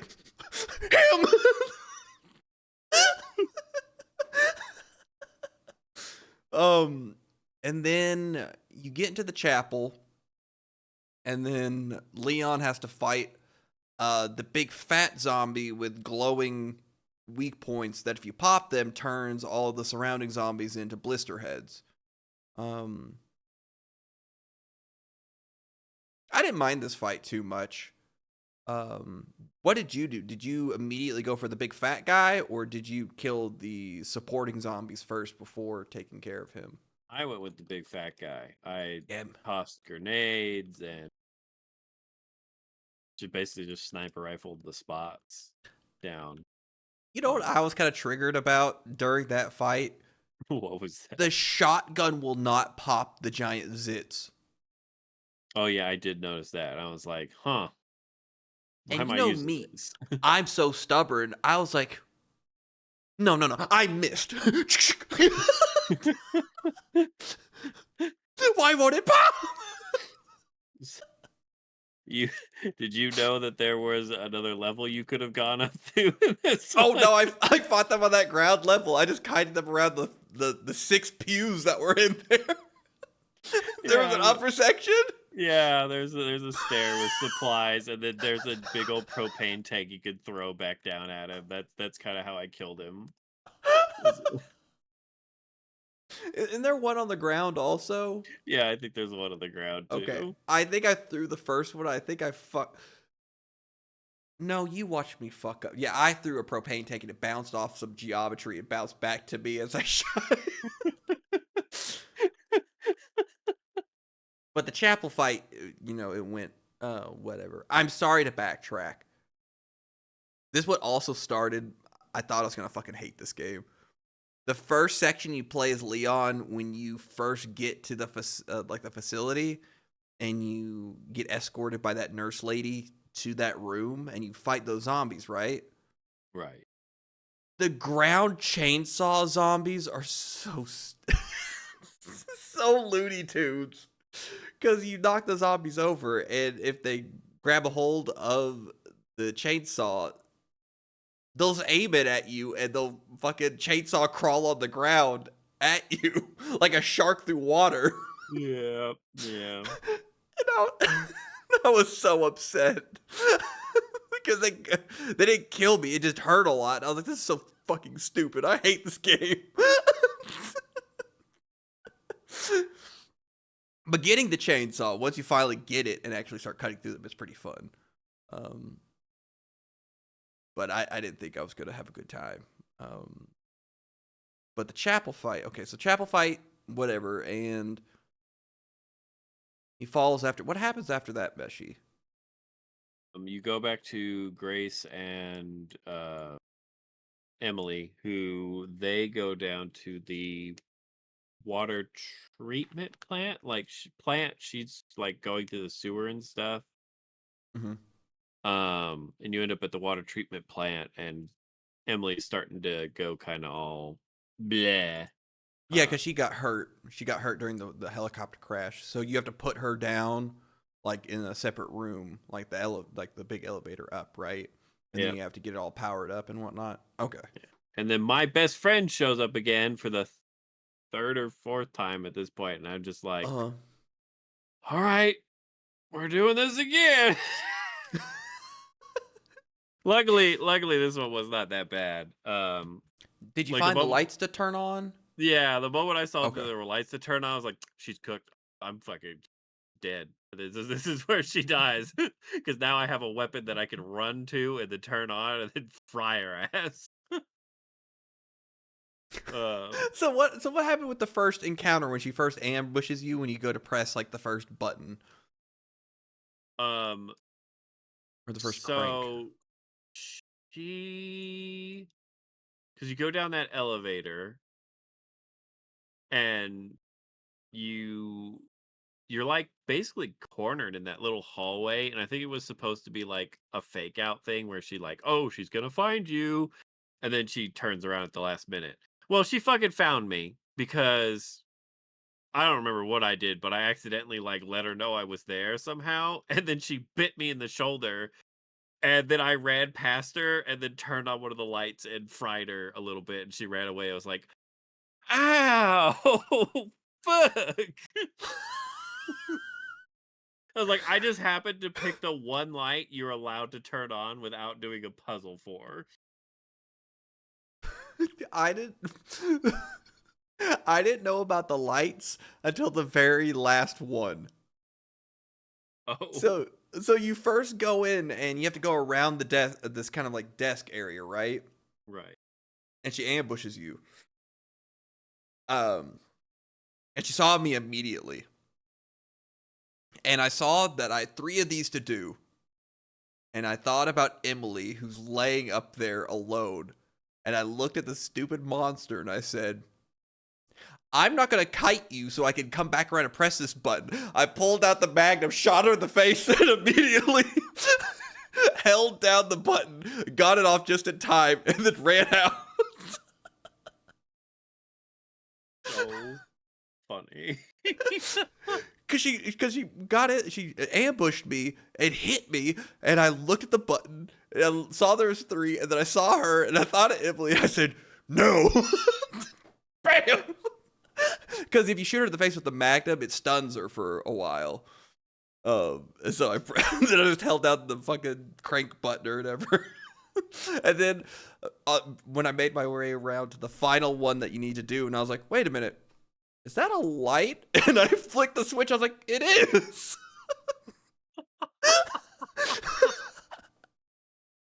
That's so funny.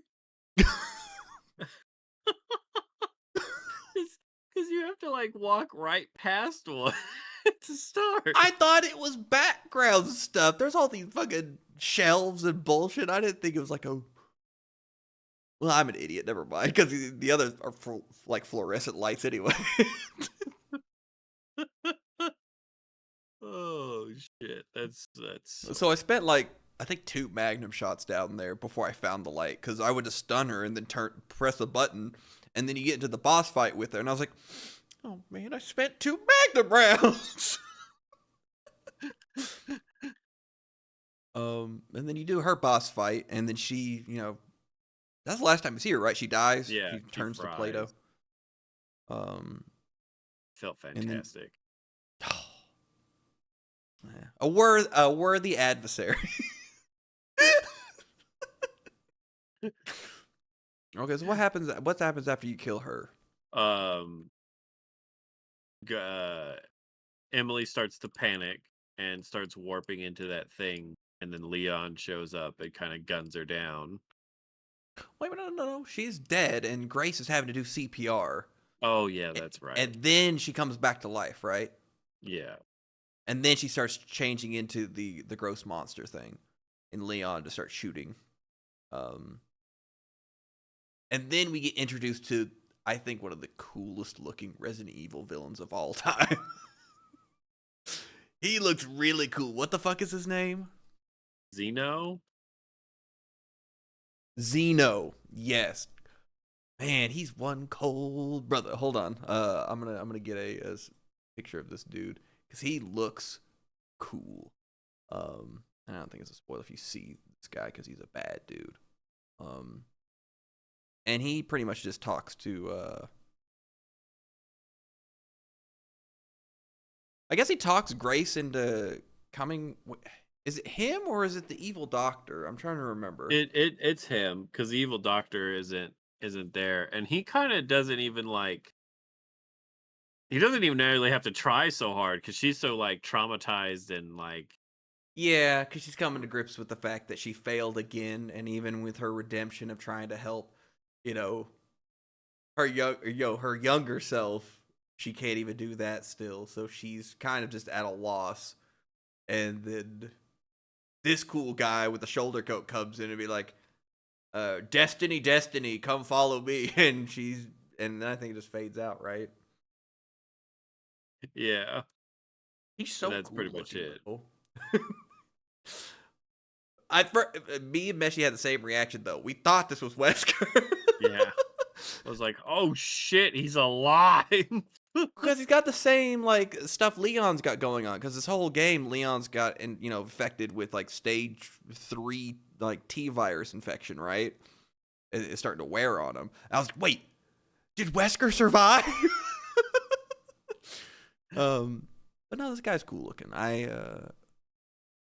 Yeah. Shout outs to the design department. Whoever put this character design together, hats off to them because that's one cool dude. All right. So now, does this bring us to my least favorite part of the game? This does bring us to East Raccoon City. Oh, okay. So Xeon, this cool bad dude, essentially goes off, takes Grace away, off screen, and then we cut to Leon, and Leon goes back to Raccoon City. You take it away from here.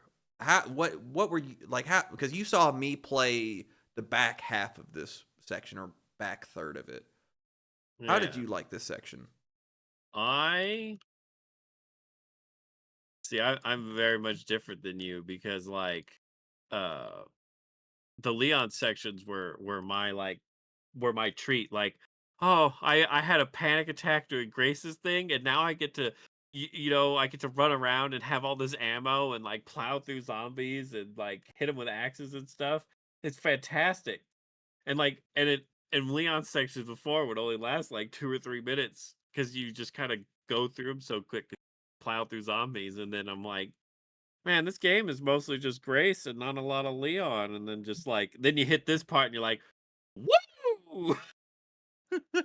I got to beat Leon and for like more than 5 minutes, and he had like a whole section on it. So I I really like this part. I'm not gonna say I liked it more than like Grace's part, but they were like so vastly different that like I Mhm. enjoyed being able to just kill zombies um and not have to worry about something that was endlessly chasing me or being stealthy or whatever. I was just going from place to place and upgrading gear and Uh-huh. and being able to like murder stuff. I will say it probably did go on a little bit longer, like the things you're trying to do, which is get the parts to blow open this gate so you could get to the center of Raccoon City. But the parts are so like spread out from each other that takes a fucking long time to do it. They Ye- probably could have been a little bit closer or one led into the other or something like that. But I just it was just so vastly different from what I was experiencing before that I was just like I was happy to do it. And I was I hit this part, and I was like, "But this game's been mostly Grace." Everything's fucking light brown, and everything looks the same, and I need to fucking go over here and down this tunnel and out this fucking chute to climb this thing to get the one piece of the 3 pieces. Then I need another 4th piece to fix, and and then I would get to the zombie fights, and there's the zombies who are holding like some kind of weapon or like a pole with concrete at the end of it or something. And I'm used to RE4 where the villagers with the Lost Plagas that have like pitchforks ready to like throw them at you or stab you. You yeah. can shoot them in the face and it'll stagger them. And so I saw these zombies charging me with a weapon. I was like, I know how to deal with this. Shot it in the head. It just kept running at me. I was like, shot in the head again. It kept run. get clobbered in the face with a fucking chunk of cement at the end of a pipe, and I was like, "But I shot you in the head." Meanwhile, you're having this whole time. I'm like, nothing's dying. Stupid zombies. My axe is getting dull. So funny. I will say the axe though. The axe is really satisfying to use in this. Oh yeah. I'm really glad they took the weapon durability thing to heart because a lot of people complain about it in remake. Um, I'm really glad that you're kind of. Could you sharpen? I can't remember. Could you sharpen your knife in RE4 remake? Oh man, there was some. I remember you doing it in front of me, and I being like, "Oh, that's kind of weird," or not weird, but like going, "Oh, I don't remember that." Um, you could do something with it, like redo the durability somehow, but I can't remember what it was. It wasn't pairing an axe. I don't think. There's some. Regardless, sharpening. The only thing you had to worry about was like getting dull mid combat. So I didn't mind the axe as much this time, or compared to like RE4 remake or whatever you had to do in that game. Um, the pain point here wasn't nearly as bad. I had fun with the axe, and I didn't mind when it did, go red on me. I think I ended up finding, because you came in towards the end because I was doing the final piece. I was just trying to get the second piece for a while, and I ended up opening up every other way, thinking I was getting progression, but it was like, oh no, there's just more supplies over here, and another Busse case over here. I was like, I don't care. I wanted the piece of the detonator.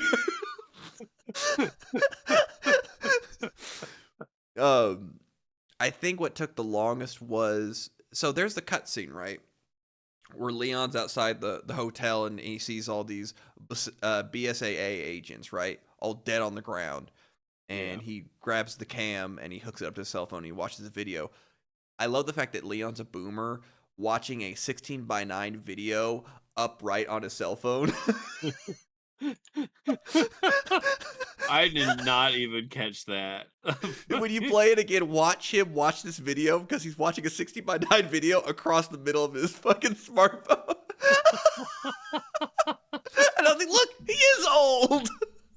Oh my god, that's so funny. And then you watch the cool villain. It reminded me of Alice in Borderlands when those people start getting liquefied by an anti-tank gun. Yeah. Because these guys are just eating it so hard. You're just watching their fucking heads just fucking explode off their body. I didn't know what the fuck was going on. I guess it makes sense now to know that guy's gun fires sniper rounds. Yeah. I used to watch this guy be really cool and just kill all these guys. Do you remember when that cutscene like triggered? Were you coming out of that building or were you walking towards it? You were coming out of it. Because inside that building is the crank, right? Yes, that's also where you get it. It's also the building where you find the one mortar you can't use, and Leon's like, "Wow, these guys are packing serious hardware." And then he kind of walks out of the building, and then those guys are dead.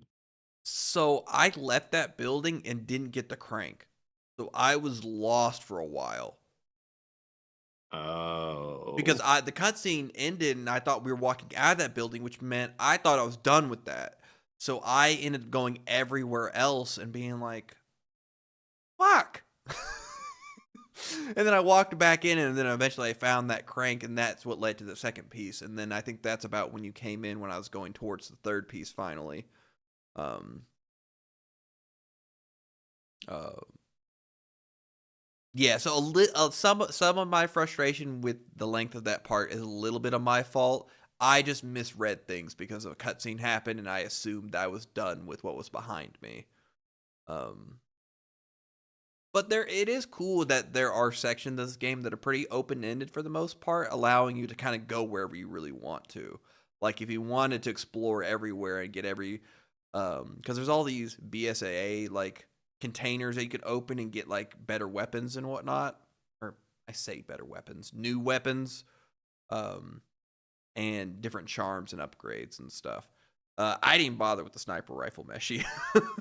I found it and I was like, got less power on it. And I Yeah, didn't bother picking it up. that's exactly what I did too. I found a charm that basically if you took the scope off the sniper rifle that it was attached to, it deals more damage. And that's Mhm. what I was rocking that whole time. I was- Oh, use that one. yeah. Yeah, because I opened that container thinking I was getting a final piece, and I was like, "This is the charm." That's so funny. So I just threw it into my fucking storage case. I was like, "Oh, fuck yourself."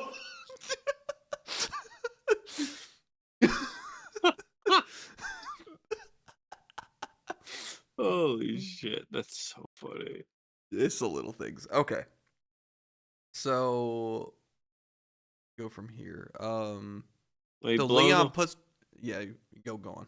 yeah, he blows that hole in the gate, and Leon, having found a motorcycle or a dirt bike or whatever you want to call it, um, in a in a shipping container, fucking drives off to the center of Raccoon City, and then proceeds to have an on rails kind of what do you call them? Fight with the big head doctor guy who is also And on a his motorcycle. with giant packs of rabid, infected werewolf looking things. And Leon proceeds to show us why he's the coolest. And uses his motorcycle to dodge rockets, dogs, exploding debris, buildings falling, and just kind of drives it on roofs and all this other Up the side wonky of collapsed bullshit. buildings like a fucking BMX ramp. Oh, it's it's so great. it's so dumb and over the top. I genuinely enjoyed it. It really brought me back to like the damnation. And I think does he have a scene like that in Vendetta where he's on a motorcycle? More than likely he's almost on a motorcycle in every one of the movies at some point. Yeah. It was a fun, silly section. It was really over the top, and I'm really glad that they are still leaning into that side of it. I didn't really want them playing it like super serious. Um, I want Resident Evil to still be what it always was meant to be, which is kind of B movie schlock. That's what they aimed for when they made the first Resident Evil. They wanted to be kind of a tongue-in-cheek, campy horror movie from the United States, and I'm glad they're having fun with it as you're riding on a motorcycle gunning down werewolves. Riding up the side of buildings. It's kind of awesome. So I did enjoy that part. That was my breath of fresh air. I was like, "Oh, thank God. I'm not in that fucking city anymore."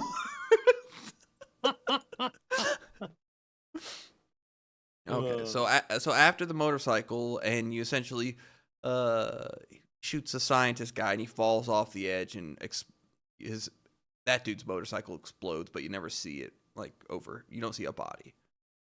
Um is that when Leon gets to enter Raccoon City, the center? yeah, that's when he makes it to the RPD. Okay, so you get inside of there and you come across Zeno again, who summons in Mr. X version 2.0. Um, yeah, I didn't mind the whole cat and mouse. I got impaled that one time by that thing because I thought I was gonna duck underneath it, and Mesh, you were just like, "No, run away." Because I did the exact same thing as you. I was like, I could dodge this. And I was like, oh no, no, No. you can't. So it's kind of a fun section where you're kind of going through the ruins of the Raccoon City Police Department's their building from 2 remake. So it's kind of fun to like go back through there, just catch little glimpses of like, oh yeah, the library section we have to move the shelves over to get across the top, or just a fun little revisit. It's Yeah. pretty short though; it didn't last that long, right? Nah, you beat it in like 5 minutes. Yeah, because then you get out and you do the whole boss fight with Mr. Mr. X, Mr. X, Mr. Pibb. Yeah. I'm And sorry, that's where Mr. Pibb Extra. Mr. Piv extra. And that's where I used most of my reserves of Magnum ammo. Was like, this seems like the perfect time to use this gun I haven't been using this whole time. This whole time, yeah. His boss fight's pretty fun. I didn't mind it. You take care of him. Okay. After you kill him, where do we go? Then you head down into the orphanage, which leads you as you descend into the city and you run into the plant. Which you kind of destroyed with a magnum shot to the dome and then set on fire. Oh, the fucking giant plant thing. I was like, what? Is he talking about a nuclear power plant? Oh, the plant. Yeah, the plant. I forgot. He was hardly there. Yeah. Well, for me, he was hardly there. Yeah, and then you make your way inside the Ark, which is kind of like the final area, right? Yeah. And then do you swap to Grace as soon as Leon like steps inside? No, you're still playing as Leon until he runs into whatever his fucking name is. The Xeon again, because you have to have Xeon. that conversation and then but I don't remember the first part. There's not much to it when Leon initially goes in. It's pretty linear. You're just kind of going through the facility and okay. So Leon gets to Xeon, they have their whole little conversation, and then do you swap to Grace after she do you swap to Grace and she starts playing back the video cassettes? No, Leon basically blows up that arm wing which you guys ride down, and then he has his T virus attack in that garbage disposal. Oh my god, was that the section where you took out the liquors and whatnot? Yeah, so then you take over Grace, who then proceeds to go through liquor territory. Um You did it so fast, which I understand why you don't remember it, because you kinda just flew through that part. There was no time to make it memorable. You just fucking Yeah, like this was I mean a few hours ago now. I kind of it's kind of blurred. I can't remember when Leon starts killing the liquors and when Grace because Grace does the liquors first, right? Yes, Where she has to stealth around them, and then Leon goes through and starts killing them afterwards after he gets better, right? correct. Okay. So I'm sorry, I'm getting the timeline correct in my brain. It's all kind of a blur, but I Yeah. guess it went fast. It went so fast. Like, you were like, "Fuck the stealth, I'm just gonna push past these liquors, dodging them like a madman," and just plowed through it. It worked. It fucking yeah, it fucking worked. Um What? What I can't happened? argue with success, to be honest. Okay, so Grace stealths around. I did miss throwing the acid at one liquor, and then I just started running and dodging, Yeah, um, and you stealth did. through that area. And then Grace's whole section leads her to collect those 2 like sphere things and open up that computer room, and she starts watching the videos, right? Yes. Okay, then you take back. Well, then you go. Okay, Yeah, yeah. then you take Then back Leon. okay, and then the Leon section happens. What was I going to ask about the Leon section? There was a point in the Leon part where there's a bunch of lickers everywhere. They're crawling all over the ceiling and all by the door. Yes. And you got really quiet. Uh-huh. And then I kind of threw, there's 2 propane tanks that spotted in the room, and I kind of just threw them and blew them both up, and then I think I headshotted the last 2 lickers, and you said something. You were like, damn it, or something. Did you want me to suffer in that room? No, it was just like I no, it was just it was just the way that you did it. You walked into a room and there was just like 7 or 8 fucking lickers on the ceiling, and you combat crouched over to the loudest panel that could possibly ever be loud. You turned a key and the elevator started going up, and the lickers were like, "Who the hell is that guy?" And then, like, I'm sitting there like, you gotta be fucking kidding me. Like, what is this bullshit? Like, Oh, yeah. I started the elevator first, and then I ran to the propane tank and tossed it and shot it, and then ran over to the other one. And okay, I remember turning on the door now. yeah, and like you just like killed them all with like 0 effort. Like you doing the thing I'm like, I can't even say incorrectly. You doing it your way, like, resulted in them all dying like simultaneously with no injury to your part, even though you were louder than anything in a room filled with guys who are specifically like, "What's that fucking noise? I'm gonna kill it." And I just went, "What?" Because you got really quiet, and I was like, he's looking for me to fail right now, isn't he? I just wanted to see what you were gonna do, and it worked. You're welcome.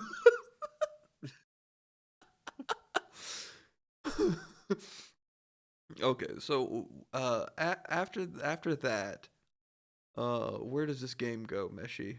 Leon gets in the elevator, starts having like a massive like T-virus attack. Oh, this is a section where Leon starts hacking up a log. I'm sorry to backtrack. It made me laugh harder than anything in this game.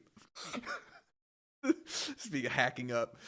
So when Grace first gets to the facility and discovers the back room where Emily and another cell's down there, right? Yeah. You go down there and there's a body on the floor, and she's like, ugh, that's something. And Grace starts going over to the cell. The guy on the floor wakes up and goes, stay away from her. Oh yeah. I fell on the floor laughing as this guy, stay away from her. I died. It was the funniest fucking thing to me in the world. Oh, I completely forgot about that guy. Okay, I'm sorry. So Leon has his coughing fit as he's stumbling and he falls against a door and fucking passes out, right? Yeah. Okay, where do we go from here? And then you cut over to Grace, who's watching the Grace video that she's discovered, and which her mom is having an interview with Spencer. Yep. Oh, and where this you is find where we what was I gonna say? I do like the fact that this game really had you questioning from Grace's standpoint of like, oh my god, am I actually just a clone or something? Am I just an experiment? What am I? And that reveal, I feel as though they did well, because they had me kind of like second guessing a lot of stuff and putting myself in that place.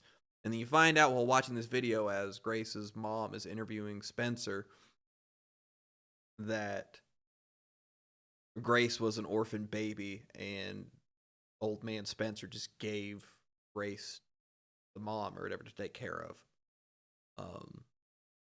I thought that I didn't honestly kind of see that reveal coming the way it did, because I honestly kind of thought she was just a clone, or like the perfect clone. I was Resident Evil movie brained, thinking she was Alice. Oh. Like, this is the perfect clone. This is the one. And I was like, oh crap, is this where we're going? So that's kind of my fault.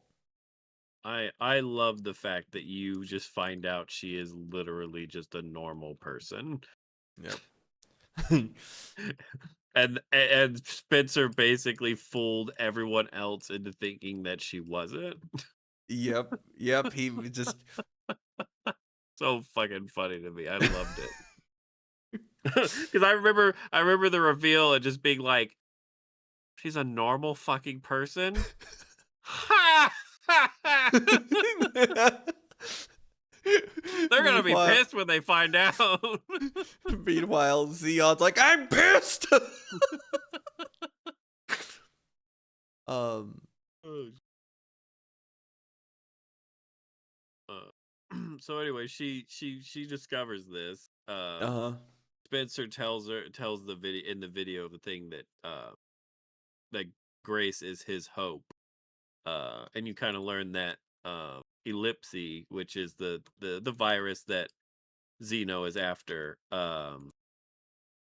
is kind of like code name for like the goddess of hope or something like that.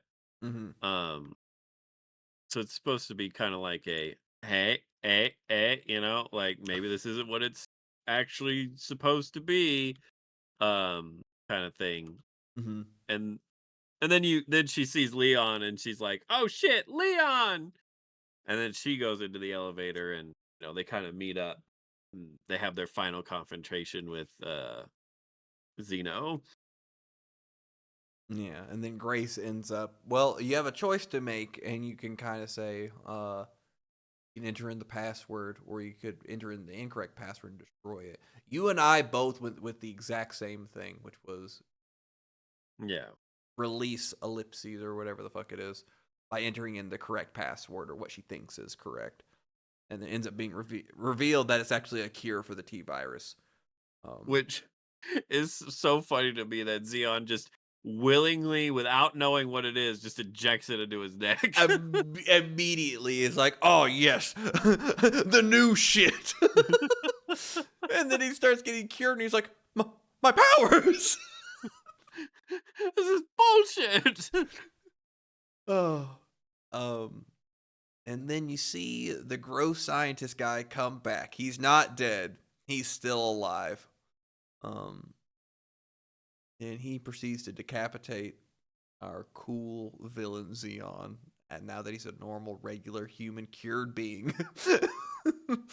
um, and then I guess you just have the final fight with the gross scientist guy as he turns into a gross giant nemesis category gross guy. For a set piece boss, I didn't really mind him that much. It was fine. Yeah. You parry the arms, you shoot the weak points. He spawns a bunch of weak points. You pull out the machine gun and just start popping all of them. I'm really curious if there actually is another boss fight, or no matter what you choose, it kind of just ends up being that Leon gets saved no matter what, or like I'm very curious if there's actually like a difference. There has to be, because I mean there is an Ada Wong render for this game. DLC, baby. I Like she shows up and saves him at the end rather than the virus saving him. Yeah, or she's just involved in the ending in some way, or she's like a post-credit scene of like the thing you destroying them dying and her showing up or something. I'm not gonna spoil myself because I do think I will go back through this game because I enjoyed this game more than I thought I was going to. I was pleasantly surprised, and the only rough point really was uh just East Raccoon City, and that's kind of my fault. But even that as a game wasn't awful, because I still had fun. Like I had fun fighting through like 20 zombies at the same time, trying to get up the thing and kind of goofing up and having to improv how to get past them. That's the kind of puzzle solving I really like to do. Bumbling ass backwards into success and succeeding. Um, you know. How long did it take you? There's a section where you're going through like with Leon, and you're going up the sideways fucking the skyscraper that's like on its side, right? Right. You come to a room that's all windows on the side. Yeah. Did it take you long to get through that? Um, it didn't take. It took me longer to figure out how to get to the second floor than it did for me to deal with the zombies. And I was sitting there like, what the fuck am I supposed to do? And then I like finally realized like, duh, you shoot out the fucking glass and that drop. Like Yeah, that part took me. Yeah, I didn't kill any of the zombies. I was kind of kiting them around because I saw the starting being like, "Oh, you shoot the glass out from under them," and I was like, "There's a lot of them here, and there's not that many places." And then I kind of kited for a while, and then I saw the thing to drop down, so I shot the glass there and got up to there. I was curious if came across that quickly or if it took you a little bit too. Dude, I was more focused on murdering all the zombies by dropping them. Um, which I did accidentally kill myself in that section. Not I wasn't standing on the glass that I shot, but apparently if you shoot the glass next to the glass that you're standing on, it will also break. Oh no! Uh, So what's the death animation like? he just goes, "Ah!" And it you fades just out and it says you are yeah, you dead. just Okay. disappear off screen. Oh, okay. I didn't know if there's like some crazy like he falls, he gets impaled on rebarb or something, or Oh yeah, something nuts fortunate. like that. Yeah, and I guess towards the end of this game, everybody gets cured of their gross T virus infection, and we find out that Emily isn't dead. She's still alive, and Leon's. I thought it was kind of adorable and kind of stupid. Leon's like, I didn't shoot any vital points. And I was like, oh, that's an adorable notion.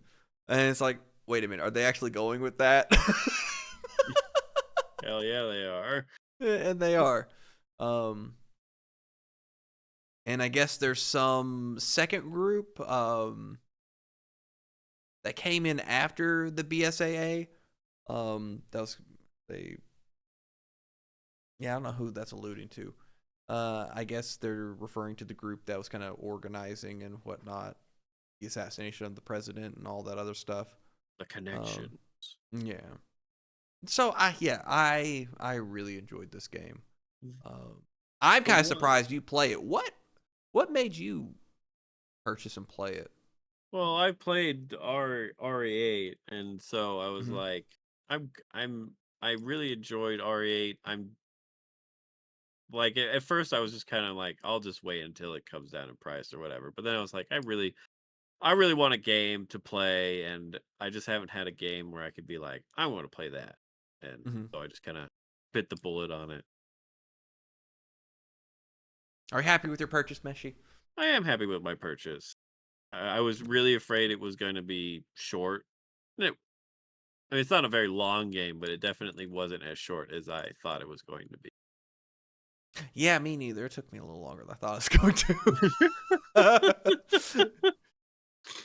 Even with my superb performance towards the end, that East Raccoon City kind of it threw me for a loop. The one thing that I'm kind of confused about, because like initially they're like you find out Grace is just a human, right? Mm-hmm. She doesn't have anything special, whatever. But at some point, story wise, she gets bit by a zombie. Yeah, at the beginning of the game.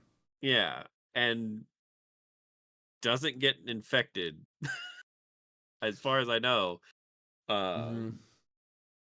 And I was sitting there like, oh, maybe she's immune and that's why she's special. And then you find out she's just a human, and I'm like, okay, but what about that bite? Yeah, that's one of the things where she got bit, and I wonder if there was something that they could have. Well, because Ulysses or whatever the fuck it is a cure for the T virus, and there's been a lot of viruses after the fact. Like that's the OG, like that's the old one. That's the one that all the original people have, right? So I'm wondering what variation got shot into that cop that ended up biting her at the beginning, and if that doctor or the evil doctor guy maybe did something to inoculate or cure her of that variant, which I don't think is the T virus. Does that make sense? Yeah. So that makes sense. I guess I kind of assume it's something like that, or maybe no, because you see at the beginning where he starts shooting people randomly and they start biting other people, and I assume they're turning. Yeah, because then that whole city kind of devolves into chaos real quick. Yeah, but that is kind of a plot hole thingy. Which maybe if we read more of the documents, maybe that's revealed a little bit or something. But who knows?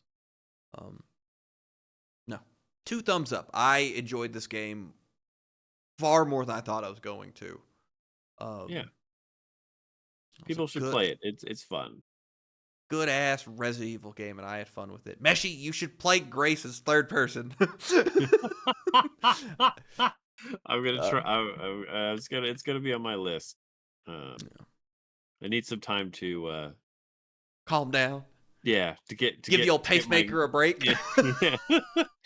The heart can only beat so fast, and well, I'm not as young as I used to be.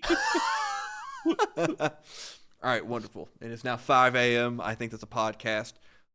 Thanks for joining me, Meshi. And for those on YouTube, please subscribe to me if you're somehow still here. Goodbye, YouTube. Goodbye.